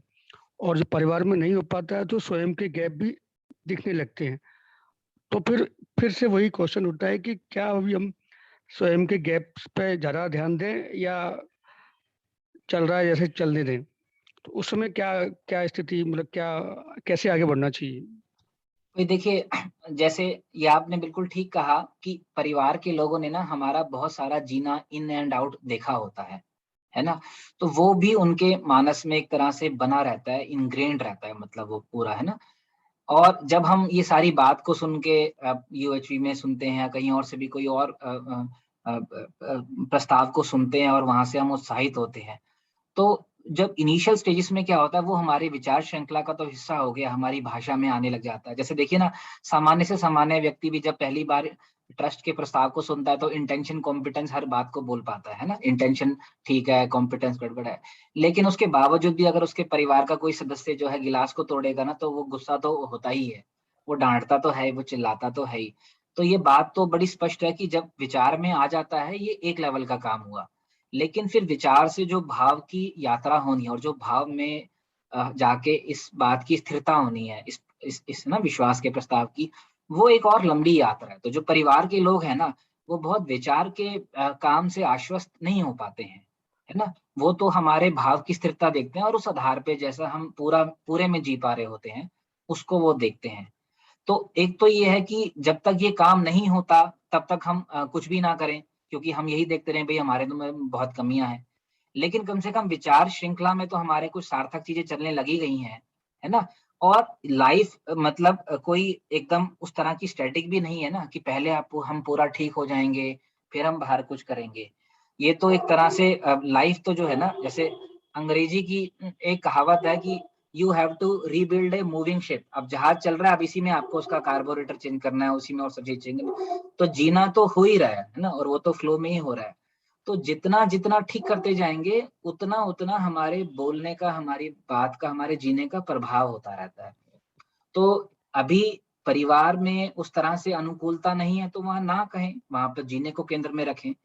लेकिन शिक्षा में हम पहले से ही विचारों को तो शेयर कर ही रहे हैं कॉलेजेस में, तो वहाँ पे जितना ध्यान में आ गया उतने को तो शेयर करना हम शुरू कर ही सकते हैं। मतलब उसके लिए अपने को बहुत रोकने की ज़रूरत नहीं है। और उस जगह पे अगर हम कई बार अपने को नहीं भी खड़ा करते ना, तो हमारी गति कई बार और स्लो हो जाती है ना? तो जी। जहाँ पे अनुकूलता बन गई है, वहाँ पे तो हम करते रहें, और बाकी जहाँ पे अनुकूलता बनाने की आवश्यकता है, उसके लिए जो अपने ऊपर काम करना है, उसको भी एक सिंसेरिटी के साथ करेंगे। तो जब हमारे धीरे-धीरे वो हमारे भावों में स्थिरता बनेगी, तो फिर वहाँ भी धीरे-धीरे अनुकूलता बनेगी। ठीक बात है। मतलब जिस जहाँ भी हम काम तो कुछ न कुछ तो काम कर ही रहे हैं, जी, तो वहाँ पर तो हम उस चीज़ को, क्योंकि वो हमारे विचारों में चीज़ तो है ही, कंटेंट तो है ही, प्रपोज़ल तो है ही, तो उसको वहाँ भी हम एक्सपेरिमेंट तो कर ही रहे हैं। मतलब जाने-अनजाने में तो हो ही रहा है, क्योंकि जब चीज़ विचारों में चल रही है, तो व्यवहार में कभी चूक होती है, कभी होता है, कभी कभी बिगड़ता है, कभी चलता है। और जब बिगड़ता है तो दिख जाता है कि हमारा भाव बिगड़ गया। तो जी, वहाँ भी एक तरह का एक्सपेरिमेंट तो लगातार चल ही रहा है, ये मैं देख पाता हूँ। जी, जी, और क्योंकि जी, मैं भैया ये इस मेंटर मेंटी के लिए ही देख रहा था कि मेंटर के लिए बहुत ज़रूरी है ये सब चीज़ अपने आप में समझ होना। जी, अदरवाइज़ तो क्योंकि जब हम मेंटी से बात कर रहे होते हैं और उस समय अगर हमारे भाव नहीं है, तो वो मेंटी आराम से जज कर पाता है कि भाई ये आदमी सिर्फ़ बातें कर रहा है, ये मतलब वो कोई मेरा अच्छा चाह नहीं रहा, ये सिर्फ़ बातें कर रहा है या मुझे किसी एक चीज़ के लिए डायरेक्ट करने की कोशिश कर रहा है, बाकी ऐसा मतलब कुछ है नहीं। तो ये तो दिख जाता है। तो इसलिए ये बात ठीक है कि जहाँ भी कुछ काम कर रहे हैं, वहाँ भी तो वो चीज़ जो हमारे विचारों में चल रही है, जो प्रपोज़ल हमारे विचारों में है, उसका आउटकम आता ही रहता है। बिल्कुल ठीक बात है भैया। जी, जी। और एक और बात कह के मैं फिर आगे बढ़ूँगा, ये इस सारी प्रक्रिया में लगने की एक सुंदर बात ये है ना कि बहुत सारा हमको कितना समझ में आया है, हमको कितना नहीं समझ में आया, इसका ऑथेंटिकेशन भी साथ-साथ होता रहता है। तो उस रूप में जब भी हम किसी संवाद में या किसी के साथ जुड़ने के प्रोसेस में कम पढ़ते हैं, तो मुझे तो ये लगता है कि उसको तो एक इंडिकेटर के रूप में ही देखा जाए कि भाई अभी यहाँ पे हमको एक्स सो एंड सो वास्तविकता नहीं समझ में आई, तो मुझे वहां पे और ध्यान देना है। और अगर हम इस प्रक्रिया में नहीं लगे, तो फिर हमको जाने अनजाने ये सिर्फ हमारे विचार में ही चलता है, जो जाने अनजाने हमको ये भ्रम भी हो सकता है कि हमको समझ में आ गया, कि हम तो पहुंच गए। तो इसीलिए इस चेक एंड बैलेंस को भी मेंटेन करने की दृष्टि से ना, इस प्रक्रिया में जुड़ने की, इस प्रक्रिया में लगने की एक आवश्यकता है, जिससे कि हमारे अंदर हमें कितना समझ में आ रहा है, कितना नहीं समझ में आ रहा है, उसका भी हमको बार बार पता लगता रहे। जी भैया, बढ़िया। बिल्कुल ठीक बात है। जी, पवनेंद्र भैया। जी भैया, नमस्ते सभी को। नमस्ते नमस्ते। भैया, जो ब्रजघोष किशोर भैया जो बात पूछ रहे थे, उससे रिलेटेड मुझे एक शेयरिंग ध्यान में आ गई, तो मैं उसको रख दूं क्या? 2 जी जी, मिनट है? जरूर जरूर जरूर भैया, है, बिल्कुल है। जी भैया, उसमें बहुत सारी बातें तो आपने बता दी। उसका जो मैंने देखा है उसको मैं यहाँ पे रख रहा हूँ। तो मैं एक दिन अपनी बेटी को पढ़ा रहा था, तो उसमें क्या हुआ कि मेरे अंदर जो भाव था, वो तो ऐसा था विरोध का ही, कि ये समझना नहीं चाहती, इंटेंशन पे डाउट था। लेकिन इस चीज को मैंने सोचा कि बाहर नहीं आने देंगे, तो विचारों में तो था ही, वो दिख रहा था सारा। तो बाहर नहीं आने देने की बात कर रहे थे, और ऐसा तो मान ही लिया, कहीं कहीं लगता है कभी कोई कि मैंने समझ लिया है। तो उसको बाहर नहीं आने दिया, मतलब बातों के रूप में नहीं आने दिया, लेकिन वो था कहीं ना कहीं। तो बच्ची का जो था रिस्पांस भी चेंज हो गया था, तो मैंने इस चीज को देखा। फिर उस समय तो रोक दिया। फिर कुछ देर बाद जब सब ठीक हो गया, तो हम लोगों ने फिर बैठ के उस बात पे चर्चा की। तो पूछा कि भाई क्या हुआ था उस समय, रिस्पांस क्यों नहीं दे पा रही थी, जबकि इतनी चीज तो पहले से बात हो चुकी है। तो उसमें ये निकला कि आप कुछ जो बोल रहे थे वहां से तो कुछ नहीं दिख रहा था, लेकिन चेहरे से दिख रहा था कि आप नाराज हो रहे हैं। तो मैं ये कहना चाह रहा हूँ कि अभी तो यही बात है कि हमारा जो एक्सप्रेशन सामने से नहीं दिखता, लेकिन कहीं ना कहीं वो फेशियल एक्सप्रेशन के रूप में आ जाता है, जो विरोध अंदर है, जो डाउट है। तो अभी उस पे काम करने की जो जरूरत दिखती है, ये जी था मेरा भी। जी जी जी, बढ़िया, ठीक बात है, ठीक बात है। जी, तो गौरव भैया, गौरव कुशवाहा जी। जितेंद्र भैया नमस्ते, सभी को नमस्ते नमस्ते। मेरी आवाज नमस्ते। पहुंच रही है? जी जी जी। ठीक। भैया, मैं एक बात अपने स्तर से रखना चाहता हूं, और ये एक एग्जांपल के तौर पर मैं रखने की कोशिश कर रहा हूं। जी अभी जो परिवार के स्तर पर और समूह के स्तर पर, ये मेंटर मेंटी रिलेशनशिप के स्तर पर जो बात आपने की, उन सारी बातों को बिल्कुल सटीकता से आपने रखा, बिल्कुल पॉइंट्स हैं। मैं एक बात कहना चाहता हूँ कि अगर मैं किसी व्यक्ति को विचार के स्तर पर, सही समझ के स्तर पर लाने का प्रयास करूं, और बाद के समय में वो उन विचारों का अपने कार्य और व्यवहार में लाता है, तो ये बात दिखती है कि जितना उसने समझ बनाई है या जितना उसके विचार में गया, वो अपने कार्य व्यवहार में लाने की कोशिश करता है। जी लेकिन बहुत बार ऐसा होता है कि व्यक्ति भाव के स्तर पर इतना ज़्यादा अपने आप को उन भावों में समाहित कर लेता है कि किसी एक समय पर जिस विचार को लेकर के, जिस समझ को लेकर के उसे जो कार्य व्यवहार प्रदर्शित करने चाहिए, फिर वो नहीं कर पाता। जी तो ऐसी दशा में हम लोग जो कि उस व्यक्ति को देख रहे हैं, उसके विचार को भी देख रहे हैं, लेकिन ये भी दिख रहा है कि वो व्यक्ति विचारों के स्तर पर जाकर के अपने कार्य व्यवहार को ठीक नहीं कर पा रहा है। तो ऐसी स्थिति में क्या किया जाना चाहिए? जी जी जी, ठीक। क्योंकि ये तो गत्यात्मक बात हो गई कि मैं उसकी स्थिति को देख पा रहा हूँ, मैं समझाने का प्रयास भी कर रहा हूँ, लेकिन वो बात उसके स्वयं के कॉन्शियस लेवल पे आ नहीं पा रही है, और वो जो भाव लेके चल रहा है वो भाव प्रिवेलिंग। जी ठीक बात है। तो इस पे भैया अभी हम लोग जैसे ये अब दोनों की स्थितियों का आकलन करने के बाद अब जब हम मेंटरिंग की प्रक्रिया में लगेंगे ना, तो जो आपने ये बात रखी, जो प्रश्न किया, तो ये प्रक्रिया में हमारे ऑब्जर्वेशन में आने वाली बातें हैं। तो मैं इस पे एक आध पॉइंट रखता हूँ, तो उसमें फिर ये बात आएगी, कवर होगी। तो मैं थोड़ा आगे बढ़ता हूँ, फिर ये बात उसमें करते हैं। ठीक है भैया? ओके भैया। जी ठीक है। तो अब जो है अब इस प्रक्रिया में इन सारे अपने बारे में आकलन के बाद, मेंटी के बारे में आकलन के बाद, जब हम इस पूरी प्रक्रिया में लगते हैं या उसको शुरू कर रहे हैं, तो सबसे पहले तो संवाद के उद्देश्य के प्रति हमको स्पष्टता है कि नहीं है, उसको एक बार हम, है ना, अपने अंदर ध्यान में रखें, और वो ध्यान हमारा सतत बना रहे, हमेशा बना रहे, कि स्वयं की और दूसरे की समझ के विकास के अर्थ में और सार्थक भागीदारी के अर्थ में, है ना, जो भावों और विचारों का आदान प्रदान है, उसकी बात है। तो वो उद्देश्य के प्रति हमारी स्पष्टता बनी रहे, और हर बार वो स्पष्टता बनी रहे, चाहे तो हम उससे बात कर भी रहे हैं या हम उससे बात नहीं भी कर रहे हैं, स्वयं में भी बने हुए हैं ना।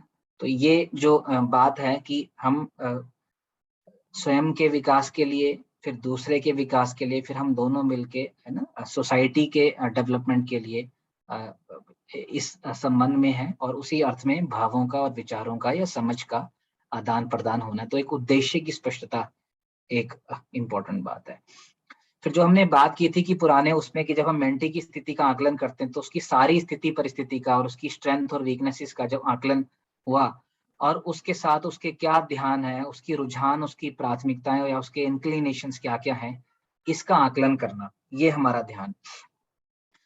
फिर हमको अब क्या करना है उसके साथ, इसको देखने जाएंगे। तो सार्थकता के अर्थ में ध्यान देने का उसका मन बना है नहीं बना, ये एक, है ना, हमें ऑब्जर्वेशन करने की बात है कि मिनिमम सार्थकता के अर्थ में ध्यान देने का मन बना है नहीं बना। फिर कम से कम व्यवस्था के अर्थ में वो भागीदारी कर रहा है नहीं रहा, कर पाता है नहीं कर पाता, करने का मन बना है नहीं बना। व्यवस्था में भागीदारी के साथ साथ उसका संबंध पर भी ध्यान गया है कि नहीं गया, है ना। और व्यवस्था में भागीदारी और संबंध के साथ साथ क्या उसका स्वयं पर भी ध्यान गया है कि नहीं गया, है ना। कई बार ऐसा हो सकता है कि व्यवस्था में भागीदारी तो बहुत अच्छी करता है, लेकिन संबंधों में कई बार जो है चूक होती है। तो उसका एक बड़ा कारण, सिंपल सा कारण ये है कि भाई संबंध पर ध्यान नहीं गया। तो उसका जो ओरिएंटेशन है वो टास्क ओरिएंटेशन ज्यादा है, लेकिन रिलेशनशिप ओरिएंटेशन नहीं है। टास्क ओरिएंटेशन हो सकता है, प्रोजेक्ट ओरिएंटेशन हो सकता है ना, वर्क ओरिएंटेशन है, लेकिन रिलेशनशिप ओरिएंटेशन नहीं है। तो टास्क ओरिएंटेशन के साथ साथ उसका रिलेशनशिप ओरिएंटेशन भी हो जाए, तो इसके अर्थ में भी जो है अब हमको ध्यान देना है। और फिर इन दोनों ओरिएंटेशन तो बने हैं, लेकिन कहीं ना कहीं संबंधों में जो जीने का काम हो रहा है, तो अगर स्वयं पर ध्यान नहीं बना है ना, तो देर सवेर जो है, अगर व्यवस्था में जो भागीदारी हो रही है किसी कार्यक्रम के साथ, अगर वो कार्यक्रम किसी तरह से बाधित होता है, या जिस संबंध में वो जुड़ा हुआ है अगर वहां पे कुछ समस्या होती है, और अगर स्वयं पर ध्यान नहीं बना है, तो फिर बहुत सारा कुंठित होने की, डिलेमा में जाने की, कॉन्फ्लिक्ट में जाने की संभावना बनी रहती है। क्योंकि एक स्तर पे देखें तो व्यवस्था में भागीदारी और संबंध एक जरूरी, महत्वपूर्ण हमारे जीने के आयाम, लेकिन अगर इनकी ग्राउंडिंग स्वयं पर जो ध्यान है या स्वयं की समझ के लिए जो काम है, अगर वो नहीं है, तो व्यवस्था में भागीदारी में अगर कुछ हिलता है तो आदमी वहां परेशान होता है। संबंध में भी अगर कुछ हिलता है और अगर स्वयं पर ध्यान नहीं है तो वहां भी हिलता है। तो फिर हमको ये देखना होता है कि वो व्यक्ति मिनिमम कहाँ पर कितना कर पा रहा है और कितना नहीं कर पा रहा है। तो जिस चरण में या स्टेज में वो ठीक कर पा रहा है, तो उतने के बैकग्राउंड के साथ अब उसको अगले चरण में हमको कैसे शिफ्ट करना है। क्योंकि अल्टीमेटली देखें, जब भी कोई आदमी अपना जीना शुरू करता है या हम उसके साथ जब जुड़ते हैं, तो बाहर से ही अंदर आने की यात्रा होती है। और तो पहले व्यवस्था में भागीदारी करेगा, फिर उसके साथ साथ संबंध पर ध्यान देगा, फिर उसके साथ साथ स्वयं पर ध्यान आएगा। तो हम उसको अगले चरण में पहुंचने के लिए क्या सहयोग कर सकते हैं, इसका हमको बार बार ध्यान करना होता है, इसको सोचना होता है। तो ये जितना बारीकी से हम कर पाते हैं, उतना सामने वाले के लिए प्रैक्टिकली उसको कर पाना, उसको समझ पाना आसान हो जाता है। तो ये एक देखने की बात है। तो अगर हमको ये लग रहा है, जो अभी गौरव भैया ने कहा कि भाई विचार वाला काम तो बहुत कर पा रहा है, लेकिन जो है उसके आचरण में नहीं आ रहा। और आचरण का मतलब सिर्फ व्यवहार कार्य नहीं है, आचरण का मतलब ये है कि उसकी कल्पनाशीलता में वो भाव स्थिर हो पा रहे नहीं हो पा रहे, क्या वो वास्तविकता को देख पाता नहीं देख पाता, क्या उस भाव की स्थिरता हो पा रही है नहीं हो पा रही। तो उसको उसके वहां पर स्थिरता हो, तो उसके लिए हमको उसको किसी ना किसी अभ्यास में भी लगाना जरूरी होगा, क्योंकि अगर वो उस अभ्यास में नहीं लगा हुआ तो फिर वो वैचारिक तो स्पष्टता रखेगा, लेकिन फिर उसके जीने में वो निश्रित नहीं होगी। तो जीने का मतलब उसके पूरे जो उसके टोटल जीने में उसके जो कल्पनाशीलता का आयाम है और जो उसका बाहर व्यक्त होने वाला आयाम है, तो उसमें वो नहीं झलकेगी, उसमें वो उभर कर नहीं आएगी। तो उसको हमको अभ्यास में भी जोड़ना होगा साथ साथ, कि सिर्फ विचार ही करता रहे या वो किसी अभ्यास में भी लगे। तो दोनों चीज जरूरी है, मतलब तो एक्सप्लोरेशन भी जरूरी है, जांच परख भी जरूरी है, बट साथ साथ जो है उसका अभ्यास करना भी जरूरी है। कई बार ऐसा हो सकता है कि अभ्यास में लगा रहता है लेकिन उसकी दृष्टि नहीं फैल रही है ना, तो एक्सप्लोरेशन नहीं हो रहा है।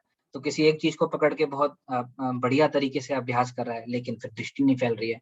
कभी यह है कि दृष्टि ही फैलाता जा रहा है लेकिन जो है उसको उसका अभ्यास नहीं हो पा रहा है। तो ये दोनों को ही हमको ध्यान देना होता है।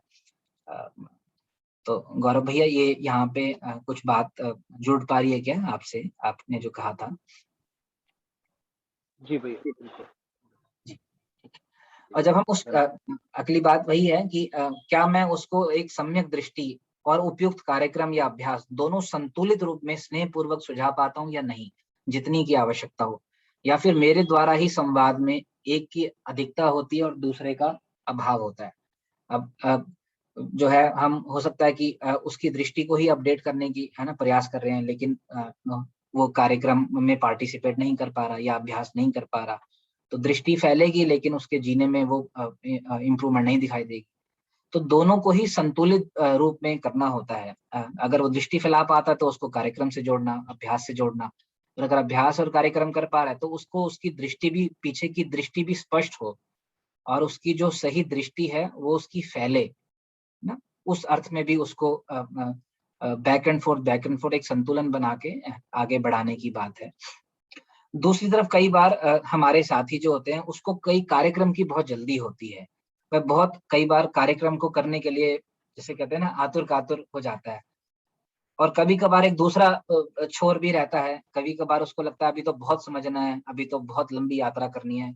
इस चक्कर में वो कई बार कार्यक्रम को, सार्थक कार्यक्रम को भी वो ढीला करता रहता है या उसको पोस्टपोन करता रहता है या विश्लेषण के काम में ही लगा रहता है ना, और कार्यक्रम के लिए कोई ऊर्जा एकत्रित नहीं कर पाता है। तो वो संतुलन बिंदु क्या हो जिसमें समझने का काम और अभ्यास दोनों सुचारू रूप से चलते रहें, साथ साथ चलते रहें, ये जरूरी है। तो ये अगर हम जब भी किसी प्रक्रिया में लगेंगे और किसी कुछ लोगों को हम सहयोग कर रहे हैं या अपनी टीम को डेवलप कर रहे हैं, तो ये बात भी ध्यान रखनी होगी कि दोनों ही संतुलित रूप में आगे बढ़ सके। फिर सामूहिक रूप से संवाद करते समय क्या मैं उसका सही मूल्यांकन कर पाता हूँ? क्या मैं जो साथी भागीदारी कर पा रहे हैं, व्यवस्था में भागीदारी कर पा रहे हैं और कुछ नहीं कर पा रहे होते हैं, उन दोनों के साथ एक सम्यक दृष्टि और व्यवहार कर पाता हूँ, या फिर भागीदारी कर पाने वाले साथियों का मैं अधिमूल्यन कर लेता हूँ और जो भागीदारी नहीं कर पा रहे होते हैं जाने अनजाने मेरे द्वारा उनकी उपेक्षा तो नहीं हो जाती है। ये भी हमको चेक करना होता है, क्योंकि क्या होता है कि जो हमको मेंटर के रूप में देखता है, हमको स्वीकारता है, तो वो इस बात को देखता है, मतलब सामने वाला इस बात को देखता है, ये एक बात है, लेकिन ये हमारी खुद की समझ के विकास के लिए और हमारी व्यक्तिगत तृप्ति के लिए भी बात ठीक नहीं है कि अगर सामने वाला कार्यक्रम ठीक कर पा रहा है तो हम उसको स्वीकारते हैं, अप्रिशिएट करते हैं, लेकिन अगर समहाउ वो कार्यक्रम नहीं कर पा रहा है तो हम जो है हमारे द्वारा उसकी उपेक्षा हो जाती है।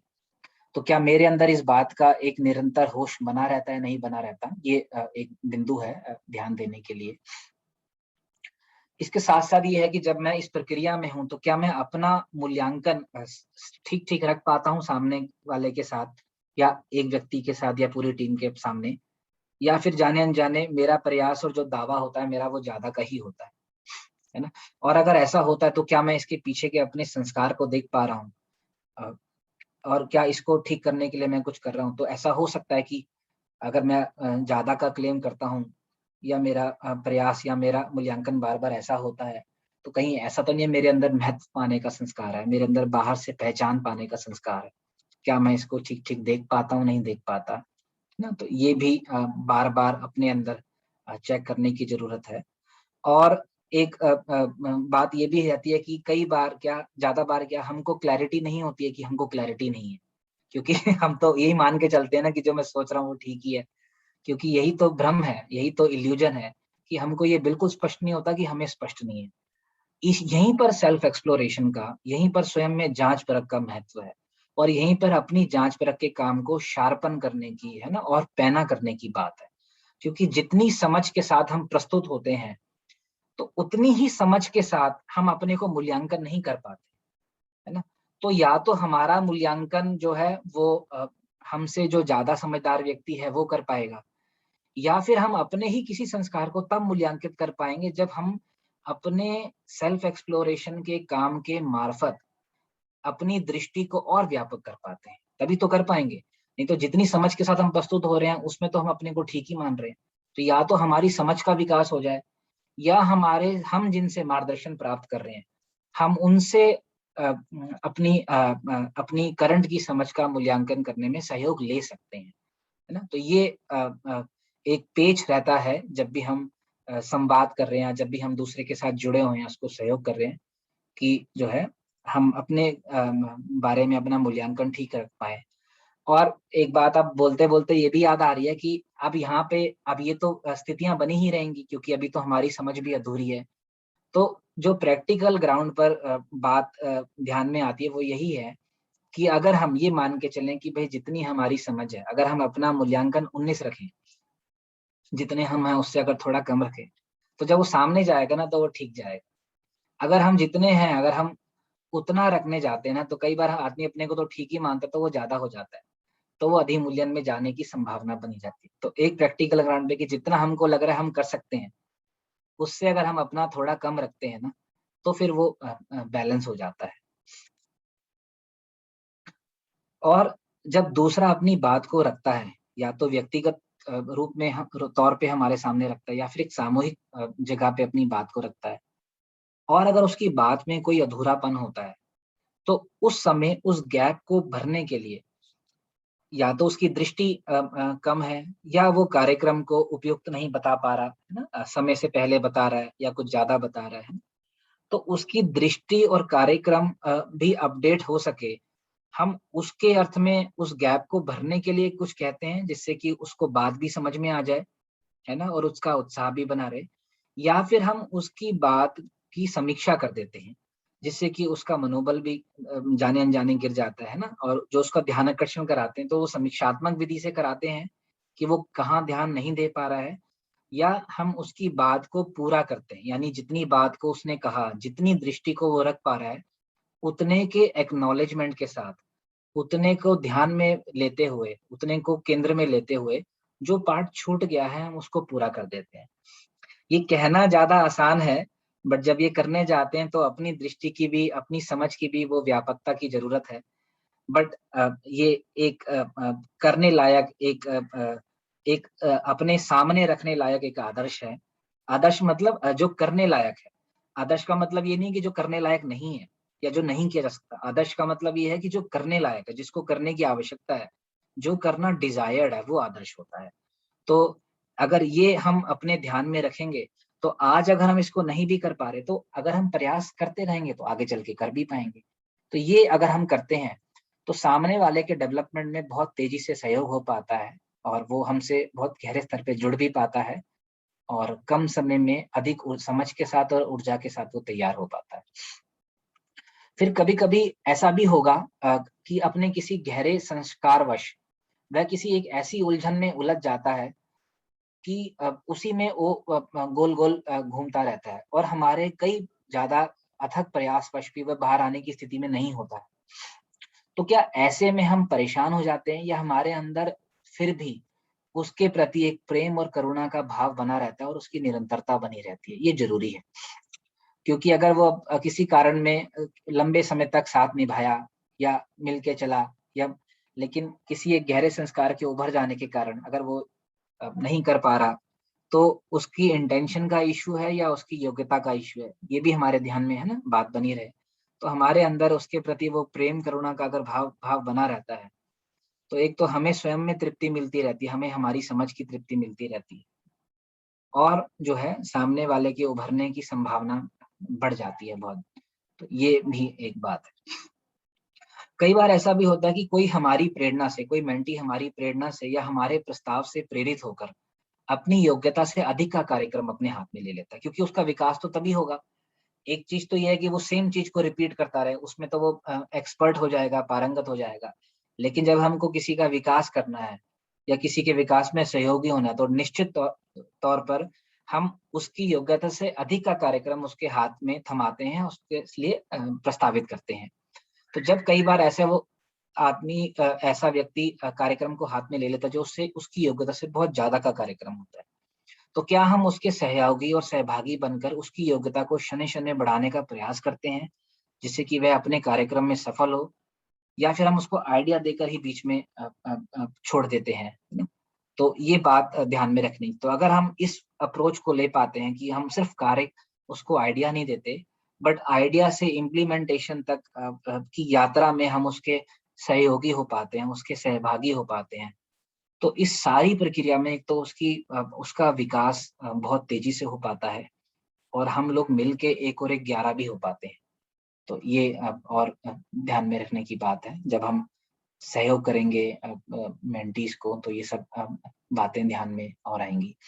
कभी-कभार मेंटी कोई ऐसा भी होता है जो एक बहुत ईमानदार व्यक्ति है, निश्चल व्यक्ति है, उसकी जो समझने की जिज्ञासा बहुत तीव्र है ना? उसकी हमारे प्रति संबंध में निष्ठा भी बहुत गहरी है, और वो एक सेवाभावी आदमी है। सेवा के काम को वो बहुत सहज रूप में ही कर पाता है, सहजे-सहजे सेवा उसके अंदर से उभरती है ना? तो ऐसा व्यक्ति जब कभी हमारे साथ जुड़ता है या कई बार हम उससे जुड़ते हैं, ये दोनों तरीके से होता है ना? लेकिन जिस तरह के कार्यक्रम में हम लगे हुए हैं, अब कई बार उसको कार्यक्रम में कोई रुचि नहीं बन पाती है, तो फिर भी क्या हम उस पूरक विधि से कॉम्प्लीमेंट्री होते हुए उसके साथ संबंध का निर्वाह कर पाते हैं?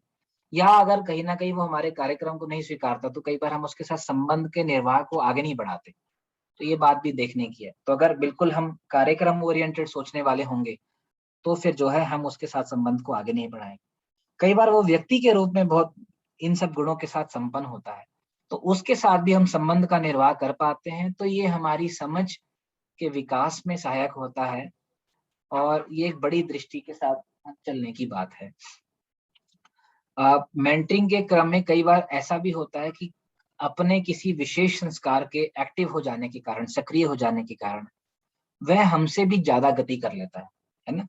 तो अभी हमारे ध्यान में है कि जब हमने बात की थी, तो हम उसको एक मित्र के रूप में स्वीकार के चल रहे हैं, क्योंकि मित्र के रूप में इस रूप में स्वीकार रहे हैं क्योंकि अभी तो वो हमसे कम दिखाई दे रहा है, लेकिन ऐसा हो सकता है कि उसके कुछ सार्थक, गहरे सुसंस्कार हैं जो अभी छुपे हुए हैं। तो जब कभी उनको कोई अनुकूल वातावरण जाए, तो वो उभर कर सामने आ सकते हैं और हमसे ज्यादा गति कर सकता है। तो उसकी समझ और विकास को देखते हुए क्या हम खुले मन से उससे उससे समझ या प्रेरणा लेने को तैयार हो पाते हैं, या हम अपने में यही मान के चलते हैं कि भाई ये तो हमारा मेंटी है और इसको तो हमसे जो है सहयोग लेना है, ना कि हमको इससे लेना है। इसको तो हमसे प्रेरणा और समझ लेनी है, ना कि हमको इसको सुनना है। तो कई बार अगर ऐसा हम जाने अनजाने हमारे द्वारा आचरण होता है, तो ये हमारी विकास में, हमारी अपनी गति में बाधा होता है। लेकिन अगर हम एक जिसके बारे में जो हमको, जिसकी जिम्मेवारी को हमने मेंटर के रूप में स्वीकारा, अगर उसमें कई बार गति हो पाती है, तो उसके साथ पूरकता का संबंध ये होगा कि हम उसको भी एक खुले मन से समझ पाते हैं, ना कि ये मानते हो भाई ये तो छोटा है, ये तो हमसे कम है ना? बल्कि उससे भी जो ग्रहण करना है समझ के रूप में, प्रेरणा के रूप में, उसको भी अगर हम ले पाते हैं, तो हमारा अपना विकास बहुत हो पाता है। संवाद के क्रम में कई बार जो है ये भी देखने में आएगा कि हमारा ध्यान उसकी भाषा या उसके शब्दों को सुनने पर होता है, या उसकी भाषा और शब्दों के पीछे के जो मूल आशय है, जो वो कहना चाहता है, उसको भी हम सुन पाते हैं, समझ पाते हैं। क्योंकि जरूरी ऐसा नहीं है कि जो शब्दावली, जो भाषा हम समझते हैं, वही शब्दावली, वही भाषा को वो बोलेगा। वो किसी भी और अपनी अपब्रिंगिंग के कारण, अपनी है ना परंपरा के कारण, अपनी पारिवारिक परंपरा के कारण, अपनी अपब्रिंगिंग के कारण कुछ और शब्द समूह, कुछ और भाषा समूह को वो बिलोंग कर सकता है। तो जब वो उसके साथ प्रस्तुत होता है तो हम शब्दों में उलझते हैं या फिर हम उसके मूल आशय को भी सुन पाते हैं कि वो कहना क्या चाहता है, उसका भाव क्या है। क्योंकि जब हम मूल आशय को सुनने जाते हैं या सुनते हैं और उसी अर्थ में जब हम उसको रिस्पॉन्स करते हैं, तो स्वाभाविक ही है ना, उसको ज्यादा तृप्ति महसूस होती है, तो उसको एक अपनेपन का भाव लगता है कि उसको हम समझ पाते हैं। तो एक और ये बिंदु है। तो ये कुछ इंग्लिश वाले का कॉपी है। So the background of this dialogue is our common purpose. तो एक कॉमन पर्पस के लिए हम जुड़े हैं, म्यूचुअल डेवलपमेंट के लिए जुड़े हैं। तो development of the self, progress in each family as well as the realisation of a human society. और फैमिली का मतलब बायोलॉजिकल फैमिली ही नहीं है सिर्फ, वो तो है ही, और उसके साथ साथ जो भी इस कॉमन पर्पस के साथ जुड़े हुए लोग हैं वो सभी परिवार है ना। और सम आइडियाज फॉर दिस, तो वो जो 10 से 11 ग्रुप की बात है कि एक व्यक्ति अगर 10 लोगों को तैयार कर पाता है, तो फिर एक के साथ अगर वो एक एक के साथ जुड़ता है और 10 लोगों से जुड़ता है, तो एक तो वो 11 हो पाते हैं। तो एक व्यक्ति अगर 10 लोगों को तैयारी करने की जिम्मेदारी स्वीकारता है, तो फिर ये 10 व्यक्ति और 10 व्यक्तियों की जैसे जैसे इनकी तैयारी होती है, ये फर्दर 10 व्यक्तियों की जिम्मेदारी स्वीकार सकते हैं। और ये कैसे करेंगे, इसके अगर प्रोसेस को देखेंगे, तो एक तो हम वीकली मीटिंग में रेगुलरली पार्टिसिपेट करें, है ना। तो अभी लॉकडाउन या लॉकडाउन ना हो तो दोनों माध्यम हमारे पास हैं। अगर हम एक कॉलेज में हैं या एक लोकल विक्सिनिटी में रहते हैं, तो हम उस रूप में भी साथ में मिल सकते हैं। तो वीकली मीटिंग हमारी अगर हो शुरू करने की दृष्टि, तो वो बहुत उपयोगी होगी। और साथ साथ अगर हम सामूहिक रूप में जितने भी परिवारों के साथ या जितने भी सदस्यों के साथ, साथियों के साथ हम जुड़े हुए हैं, अगर हम कभी साल में 1 बार या 2 बार परिवार के साथ जुड़े मिलें, है ना, तो बहुत सारा जो है समझ का, विचारों का, बेस्ट प्रैक्टिसेस का जो हम आदान प्रदान कर पाते हैं, उससे व्यक्तिगत विकास भी होता है और जो टीम का बेस्ट है, जो परिवार का बेस्ट है, वो सबको मिल जाता है। इसीलिए परिवार की इंपॉर्टेंस है। अगर हम 4 लोग के परिवार में जी रहे हैं तो 4 का बेस्ट मिलेगा, लेकिन अगर हम 100 लोगों के परिवार में जी रहे हैं तो 100 लोगों का बेस्ट सभी को पहुंचता है। इसीलिए एक बड़े परिवार के साथ, है ना, एक पर्पस ओरिएंटेड परिवार के साथ जुड़ने की, है ना, आवश्यकता है, अनिवार्यता है ना। और इसी कड़ी में अभी हम लोग सब लोग जिनके ध्यान में है, जिनके ध्यान में नहीं है, मानवीय शिक्षा संस्कार संस्थान यानी MSSQ, MS3 क्यूब, इसको इसके साथ यहाँ से हमको एक मूल प्रेरणा मिली है बागड़िया सर के उस मार्गदर्शन में। तो यहाँ पर भी कई बार हम एक बड़े ग्रुप में एक वार्षिक सम्मेलन कर सकते हैं, एक एनुअल कॉन्फ्रेंस कर सकते हैं, जहाँ पे जितना भी हम विकास कर पाए हैं पिछले 1 साल में, व्यक्ति के रूप में और परिवार के रूप में, है ना, और इस लक्ष्य जो ह्यूमन सोसाइटी की बात करें, इसके साकार होने में कितने कदम हम आगे बढ़ पाए हैं, बढ़ा पाए हैं, ले पाए हैं मिलके, उसको भी हम लोग एक एनुअल रिट्रीट में यानी कि वार्षिक सम्मेलन में हम शेयर कर सकते हैं। और जो हम बहुत सारे प्रोजेक्ट्स हैं जिनकी बात कल होने जाएगी, कल हम लोग ये जो पूरे UHV के एम्बेड में या जो ये ह्यूमन एजुकेशन या ह्यूमन सोसाइटी के बड़े व्यू के साथ जितने भी प्रोजेक्ट्स चल रहे हैं, उसमें भी हम कंटिन्यूअसली पार्टिसिपेट कर सकते हैं, उसमें भी हमारा बहुत विकास होता है। और वॉलंटियरिंग का जो काम हम लोग करते रहे हैं और हम सबके सहयोग से ही, हम सबके साझे सहयोग से, कलेक्टिव पार्टिसिपेशन से ये एक लंबी यात्रा पिछले 1.5 साल में हो पाई है, जहाँ पे 50,000 शिक्षकों को ये एक्सपोजर मिल पाया है। तो इन तक ही हमको पहुंचना है, जुड़ना है ये। और ये सारे प्रोसेस में जो AICTE का जो प्लेटफॉर्म है या जो बैनर है, वो जरूरी है, वो सहयोगी है, लेकिन अब हमको इसके बियॉन्ड भी देखना है ना। तो अब हम लोग कॉमन पर्पस से जुड़े हुए हैं, ना कि AICTE के उससे सिर्फ। AICTE के कुछ वर्कशॉप चलते हैं, बट हम कॉमन पर्पस से इस रूप में जुड़े हुए हैं कि हम एक मानवीय समाज को देखना चाहते हैं और उसमें जीना चाहते हैं, और या अगली पीढ़ी को भी हम वो मानवीय समाज देना चाहते हैं। तो उस अर्थ में हम जुड़े हैं, और इस अर्थ में हम जुड़े रहें, हम व्यक्तिगत स्तर पर ग्रो करते रहें, हम पारिवारिक स्तर पर ग्रो करते रहें, हम एक बड़े टीम के रूप में ग्रो करते रहें ना। तो ये कॉमन पर्पस है। तो आज AICTE के साथ काम हो रहा है, कल UGC के साथ काम हो सकता है, परसों कोई इंटरनेशनल कम्युनिटी यूनाइटेड नेशंस के साथ काम हो सकता है, कल को कोई और ग्रुप्स के साथ काम हो सकता है। तो ये ग्रुप ऐड होते रहेंगे, फिर कम होते रहेंगे, बढ़ते रहेंगे, लेकिन जो कॉमन पर्पस के साथ हम जो परिवार के रूप में जुड़े हैं, ये एक मुख्य बात है जो हमको करनी है। तो हम सब के साथ साथ जुड़ने का जो एक मेन कारण है, कॉमन पर्पस है, वो है development of a human society, ना कि सिर्फ एआईसीटी। एआईसीटी आदि एजुकेशन बॉडीज के साथ समय समय पर पूरकता का निर्वाह हम करते रहेंगे। तो वीकली मीटिंग में पार्टिसिपेट करना, फैमिली गेट टुगेदर को ऑर्गेनाइज करना, वार्षिक सम्मेलन, संस्थान आ गया गलती से, वार्षिक सम्मेलन में हम पार्टिसिपेट कर सकते हैं। इसी तरह से स्वेच्छा से जो भी हमारी आज के दिन इंटरेस्ट है, आज के दिन हमारे कॉम्पिटेंस है, उसके साथ हम कुछ प्रोजेक्ट्स में भी पार्टिसिपेट कर सकते हैं। तो कल जिनकी बात होगी, और कल हम प्रोजेक्ट्स को भी डिस्कस करेंगे, और प्रोजेक्ट्स को लेके हम लोग टीम्स भी बनाएंगे, है ना। और वॉलंटियरिंग का भी काम हम लोग लगातार करते रहें। ये कुछ सजेस्टेड प्रोसेस स्टेप्स हैं। तो इतनी बात जो है वो कहनी थी, और आपने बहुत धैर्यपूर्वक सुना, इसके लिए आपका बहुत बहुत धन्यवाद। और जितनी चीजें हम सोच पाए उसको यहाँ पे रखा है। आपके अपने भी तजुर्बों के हिसाब से, एक्सपीरियंस के हिसाब से बहुत सारे सुझाव होंगे, तो ये हम लोग आपके साथ शेयर कर लेंगे। तो आपके जो भी सुझाव हो, आप इसको उसमें जोड़ के और इस प्रस्तुति को और एनरिच करने में सहयोग कर सकते हैं। तो मैं इतनी बात कह के पूरा करता हूँ। आप सभी का बहुत बहुत धन्यवाद।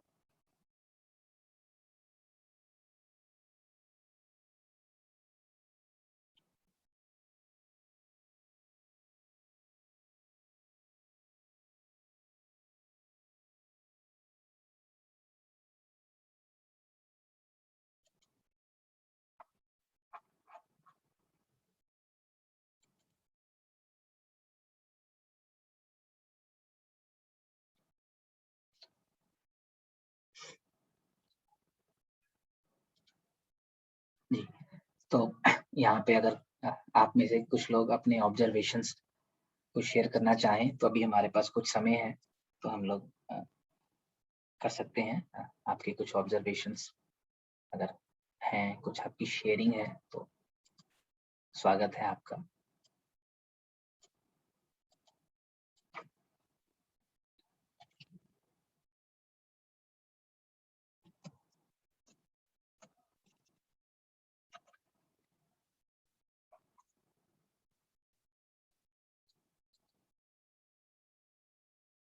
किन्हीं के भी अगर कुछ सुझाव हों या आपके कुछ ऑब्जर्वेशंस हों, तो आप चाहें तो शेयर कर सकते हैं।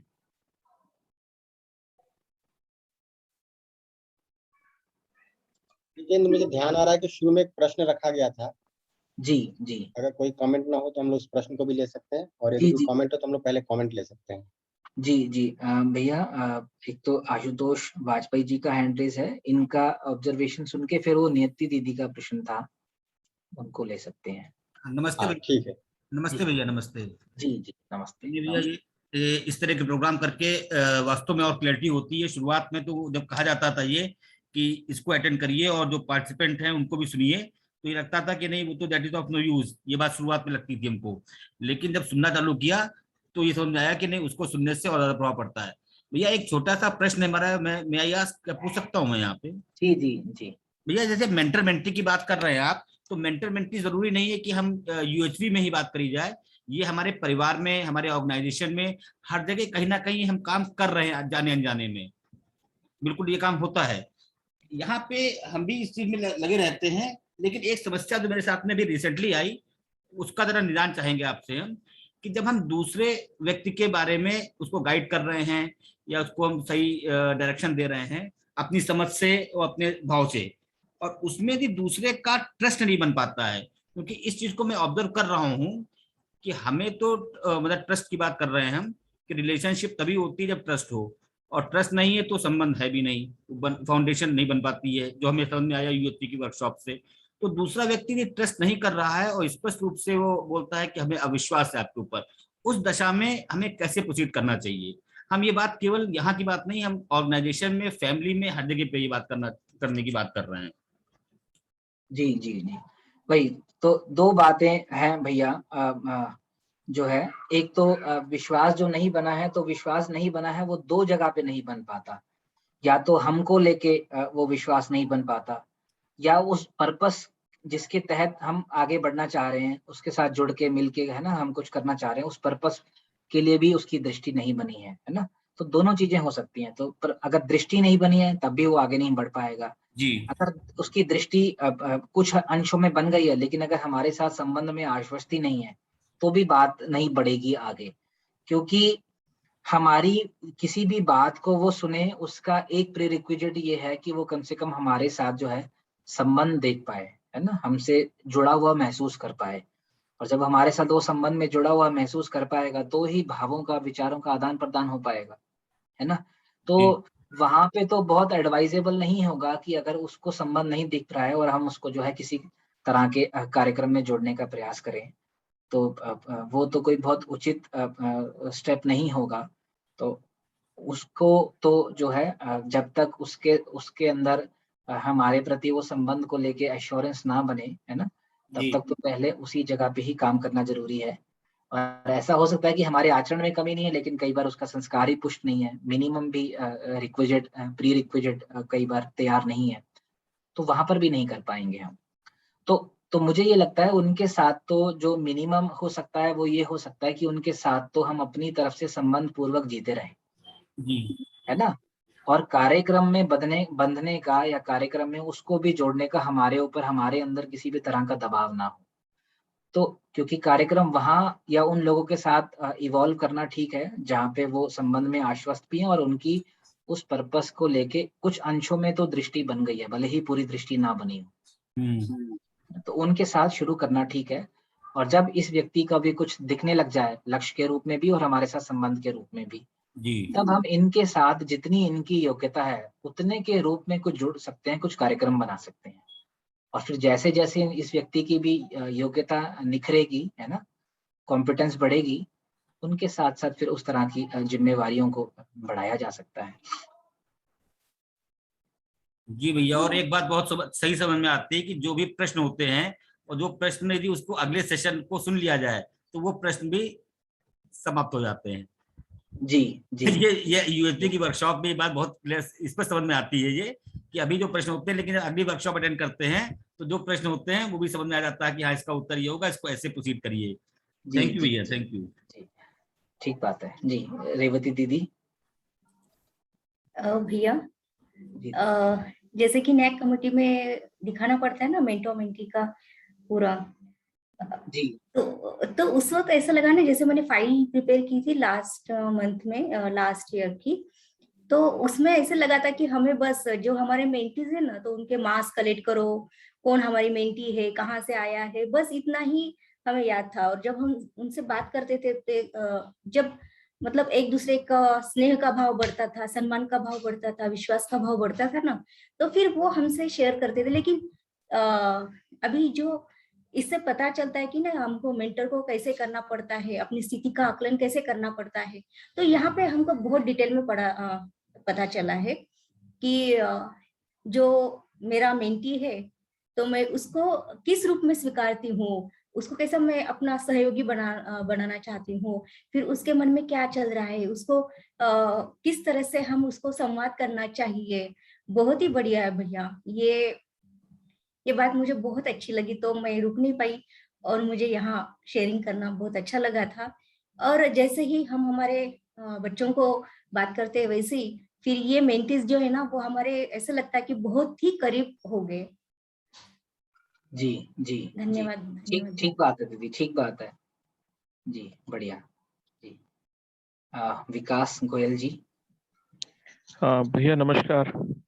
नमस्कार भैया, मेरी आवाज आ रही है आप तक? जी जी आ रही है भैया, बिल्कुल ठीक है। हाँ भैया, बहुत बहुत धन्यवाद आपका।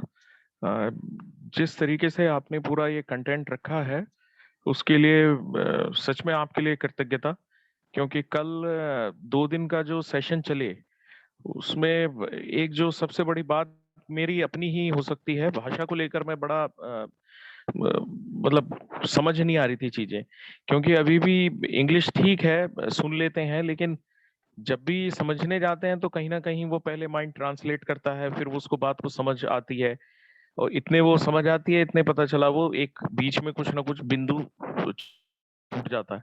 तो आज आपने ये हिंदी में रखा, बड़ा अच्छा लगा सच में, और काफी चीजें जो है क्लियर भी हुई काफी हद तक, तो इसके लिए मैं बहुत बहुत धन्यवाद भैया आपका। जी जी धन्यवाद भैया। सूजे भैया। जी आगे जी के लिए आगे के लिए भी एक यही प्रस्ताव है कि अगर कोई इसी तरह का कोई प्रोग्राम रखें तो कम से कम मतलब हिंदी में जरूर रखें। मैं मानता हूं कि हमारे साथी जो आज के टाइम में बहुत जुड़ रहे हैं साउथ की तरफ से हैं, वो उनके लिए हिंदी की एक उनके लिए रेस्ट्रिक्शन है, लेकिन उस कड़ी में कम से कम जो लोग हम हिंदी वाले हैं, मतलब ऐसा ना हो कि हम लोग छूट जाएं और वो जुड़ जाए, मतलब कुछ ऐसा ना हो पाए कम से कम। जी जी, दो बातें हैं भैया। एक तो ये है कि अब हम आगे से जो कार्यक्रम रखेंगे वो जो आपने बताया उसके हिसाब से रखें। दूसरा, अब एक अपेक्षा ये भी है कि अब हम उस जगह पे खड़े हों कि अब हम मिल के सोचें कि क्या करना है ना। तो उस दृष्टि से ही सारी बात है। तो आप भी उस जगह पे ही हैं। हम लोग मिलके ही डिसाइड करें, एक टीम के रूप में, एक परिवार के रूप में, क्योंकि हम सबको पिछले 3 दिन की जो चर्चा हुई है उसमें जो एक व्यापक लक्ष्य है मानवीय समाज का, है ना, मानवीय शिक्षा का, वो हमारे ध्यान में आया है। उसकी जो स्टेप्स हैं व्यक्तिगत स्तर पे, पारिवारिक स्तर पे, है ना, और क्या भागीदारी, वो सब भी ध्यान में आ गई है। अब तो जो बात है वो ये है कि अब उसमें सारे प्रक्रिया में हमको ये तय करना है कि अब हमको अगला कदम क्या लेना है ना। तो उस अर्थ में अब हम लोग मिलकर सोचेंगे। तो ये जी बात भैया, जी है। जी जी जी भैया। जी जी। तो दिवाकर भैया और सूर्य भैया, आई थिंक पहले कोई भी बोल जी सकते हैं। जी। क्या मैं रख सकता हूँ बात? जी जी जरूर भैया। हाँ भैया, अभी आपने ये कहा था कि हमें हम जो मेंटीज हमारे हैं उनको नर्चर करना है, उनको जी ये भी दिखाना है कि किस तरह से आगे बढ़ा जाए, खुद जी की विकास करके दिखा जाए। तो एक समय तो ऐसा ही आएगा कि वो मेंटीज जो है हमारे, वो मेंटर बनने के उनकी कैपेबिलिटी उनकी बढ़ जाएगी। तो जी कैसे समझे कि वो अभी वो मेंटर बनने के नजदीक आ गए हैं? तो किस तरह से हम उनको ये करें कि प्रोत्साहित करें, और किस तरह से हम समझ जाए कि अब ये है, ये मेंटी जो है वो अभी खुद मेंटर बनने के लायक हो गए हैं? जी जी। तो भैया उसको कई जगह पर हम लोगों ने लिखा है, लेकिन अगर आप 3.2 को ध्यान में दें तो आप जितना भी उनके साथ प्रयास कर रहे हैं, है ना, या उनके साथ जो भी आपका, है ना, एंगेजमेंट हो रहा है और उनकी सारी, तो ये देख सकते हैं कि उनका सार्थकता के अर्थ में, यानी उनका समझना है, समझना एक महत्वपूर्ण काम है।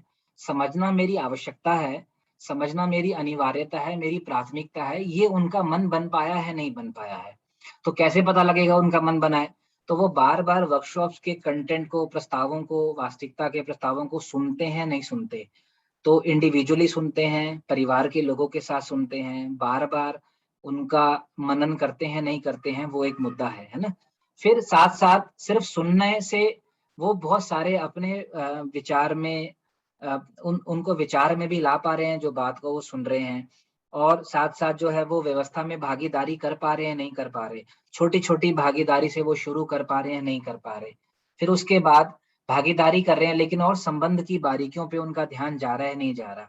संबंध व्यवस्था में भागीदारी और संबंध के साथ-साथ उनका क्या अपने ऊपर ध्यान जा रहा है, नहीं जा रहा। तो अब कुछ भी डायलॉग होता है, कैसा भी वो जी रहे हैं, उसमें से वो लर्निंग क्या ये निकाल पाते हैं क्या कि मुझे ये समझ में आया, मेरा भी संस्कार गड़बड़ था, मुझे भी ये समझ में आया और ऐसे मैं अपने संस्कार को या अपने आप को ठीक कर पा रहा हूँ। तो जो भी कुछ वो बोलते हैं, जो भी कुछ वो करते और सोचते हैं, उसको वो अपने ऊपर लेके अपने को और बेहतर करने के लिए, अपनी समझ को और बढ़ाने के लिए वो प्रयास कर पाते हैं, नहीं कर पाते। तो इन जगहों से आप देख सकते हैं कि अभी वो कौन-सी स्टेज पर हैं और उनके लिए अगली स्टेज के लिए हमको क्या सुझाव देने हैं। ये बहुत ब्रॉड गाइडलाइन लिखी है, बट जो आपने प्रश्न किया है, उसको हम लोग और पिन पॉइंटेड भी कर सकते हैं और डेफिनिटली हम लोगों को वो करना भी चाहिए। तो और स्पेसिफिकली कैसे हमको पता लगेगा कि सामने वाला अब तैयार हो गया है, तो उसके इंडिकेटर्स को हम लोग और इसमें जोड़ सकते हैं। लेकिन ब्रॉडली देखें तो ये 3-4 चीज़ों पर ध्यान देके हम ये आइडेंटिफ़ाई कर सकते हैं कि वो भी आज के दिन कहाँ खड़े हैं। जी जी भैया। जी। दिवाकर भैया। नमस्ते सभी को। भैया आपने जो ये आशय और भावों के बारे में कहा, इसके बारे में मेरा भी खुद का एक एक्सपीरियंस है कॉलेज का, जो मैं यहाँ स्पष्ट करना चाहता हूँ। क्योंकि कॉलेज में तो हर एक लड़के की कॉम्पिटेंसी में बहुत फर्क होता है, लेकिन इनके जो भाव है वो भाव तो मुझे नहीं लगता कि हमारे भाव और उनके भावों में कोई कॉम्पिटेंसी का इसका फर्क रहता है। मैंने अक्सर देखा है कि अगर इनका आशय या हमारा आशय अगर उनको समझ में आ जाता है, या हमारे भाव अगर उनको उनके तरफ उनके पास हमारे भाव भी पहुंच जाते हैं, तो ऑटोमेटिकली ये बच्चे या जो भी हमारे सामने वाला है वो खुल जाता है, और उसकी वजह से वो हमारे और नजदीक आ जाता है, कि जिसके वजह से हमारी भी अंडरस्टैंडिंग आस्ते आस्ते बढ़ते जाती है।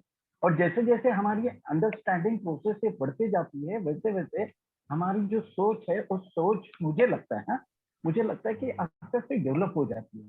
तो ये जो मेंटर और मेंटी की जो रिलेशनशिप है, उसको मैं ऐसे मानता हूँ कि this is the process basically, कि जो प्रोसेस हमें भी हमारे अंडरस्टैंडिंग को भी थोड़ा सा आस्ते आस्ते सुधार लाती है, और सामने वाले का भी अंडरस्टैंडिंग आस्ते आस्ते बढ़ जाता है। ऐसे ये मेरा अनुभव है। जी बिल्कुल ठीक बात है, ये ठीक बात है। ये साथ साथ होने वाली प्रक्रिया है, मतलब जो आपने भी कहा, ये हमारे अंदर भी हो रही है, और उस अंदर होने की प्रक्रिया को हम ऑब्जर्व भी कर रहे हैं, और जितना जितना हम समझ पा रहे हैं उसके साथ हम सामने वाले के भी सहयोगी होते जा रहे हैं। तो बिल्कुल ये प्रक्रिया साथ साथ चलने वाली प्रक्रिया है। जी ठीक बात है जी। तो रविंदर जी नमस्ते सर। जैसे तो चल रहा है तो मेंटर मेंटी का बारे में, तो जैसे टीचर स्टूडेंट अभी mentor mentee, actually it's a process throughout the education system. We are actually mentors, and but actually the focus was not as much we are in this discussion is going on in this line. Actually the main theme is the words of appreciation and the positive part of the child or the student. So even in the family also. So it's like wherever we are, it's not the student. So in the also family. So we are also being the guardians. Also we are all the mentors, and to develop the mentee, like just before sir told that we are our intention is to develop the mentees to our level as a mentor. So that is the main goal, to bring our level. So unless and until we reach to the such a higher level, and we will not be fulfilling this. And basic is the आपकी आवाज चली गई। the appreciation थोड़ा just appreciation। अब ठीक है हाँ sir ठीक है। So positive whenever we are interacting with the students, and we should not discuss, or we should not focus on the weakness, rather we should focus on the strength, so that the development will be coming. So because in my activities as a mentor, also as a with the students, I have marked that even the people, the students, they in the corona period, or they share, if they will feel that so much relations with you, or as it, like the parents, even they share about their parents, they share about the mistakes of the parents even, and that is a great if you that the mentees took as with the faith that we are acting as their own, or we are their own relations. So that is the main part. Just it's a great part to be with this the experiments. And as in the Hindi sharings, actually I am just before that some sir told that actually some people are not much worried about not interested about Hindi.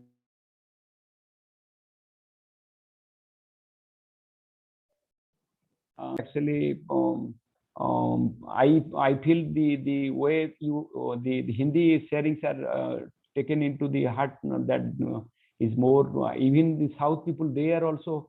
I have seen also more South people are there attending the Hindi sharings also, and they are also, because Hindi is sometimes the expression in Hindi actually is more heart touching, or it's more natural to accept, because that is our natural language also, that is natural acceptable, and so that is very convenient. I just pointed out some sir just before.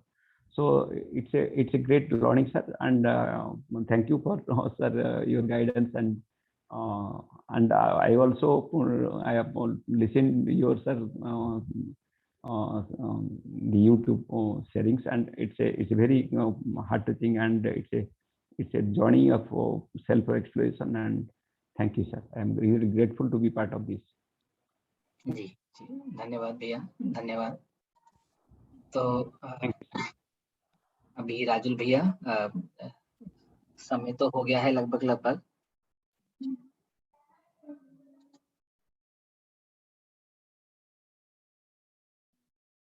जी, तो एक बार मैं briefly रख देता हूँ कि कल अब हम जो काम करने वाले हैं, एक तो टीम का हम में से अभी हम लोगों ने ये सारा जो डिस्कशन किया पिछले 3 दिन और कल जो हम लोग करेंगे, तो ये कुछ सेलेक्टेड 100-125 लोग के साथ किया, बट डेफिनेटली अभी ये 1 से 10 और 10 से 100 है ना, इतनी बात हम लोग कर रहे हैं।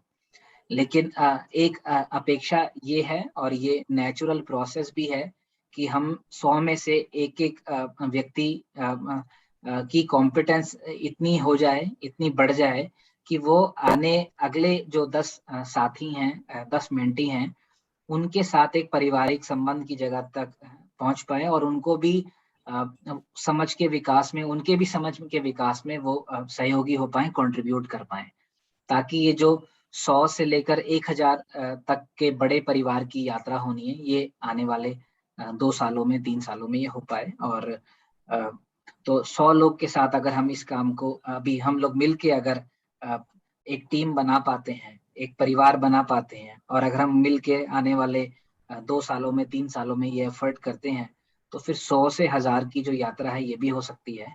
और जब वो 1000 की यात्रा पूरी होगी और उसके साथ साथ जो है वो 10,000 वाले उसको भी डायमेंशन भी खुल जाएगा, तो वो यात्रा भी फिर आगे होगी। क्योंकि अगर एक एक व्यक्ति इस 10 की जिम्मेवारी को स्वीकारेंगे, तो वो शुरू में तो बहुत बड़ी बात लगती है, लेकिन जब हम इस प्रक्रिया में लग जाते हैं, तो 10 को हम तैयार कर पाए नहीं कर पाए वो एक सेकेंडरी क्वेश्चन होता है। पहले ही बात तो ये है कि हमको अपनी तैयारी करने का बहुत सारा अवसर मिल जाता है, तो उस दृष्टि से भी सारी प्रक्रिया में पार्टिसिपेट करना एक इम्पॉर्टेंट बात है। तो कल हम लोग जो है जो भी ऑनगोइंग प्रोजेक्ट्स हैं जिसमें हम सब लोग मोर और लेस लगे ही हुए हैं, तो कल हम उन प्रोजेक्ट्स को एक बार आप सभी के सामने चिन्हित करेंगे, ताकि आपके पास एक पूरा ब्रॉड बेस आपको ध्यान में आ जाए कि कितनी रेंज के प्रोजेक्ट्स और एक्टिविटीज चल रही हैं जिनको हम सब लोग मिलके करने का प्रयास कर रहे हैं।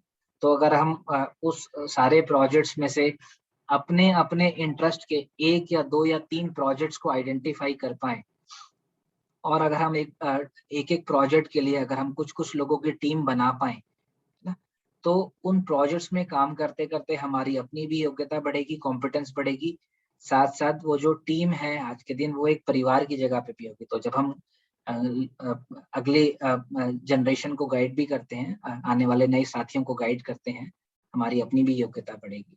तो कल हम लोग उन प्रोजेक्ट्स के बारे में भी चर्चाएं करेंगे, डिस्कशन करेंगे, और आपके इंटरेस्ट और जो आपको लगता है आपकी कॉम्पिटेंस के अकॉर्डिंग आप कहाँ से कंट्रीब्यूट कर सकते हैं इस पूरे बड़े विजन में, विजन फॉर ह्यूमन सोसाइटी, तो उसको लेके कल हम लोग डिस्कशन करेंगे। तो इतनी बात जो है अभी मेरे ध्यान में है।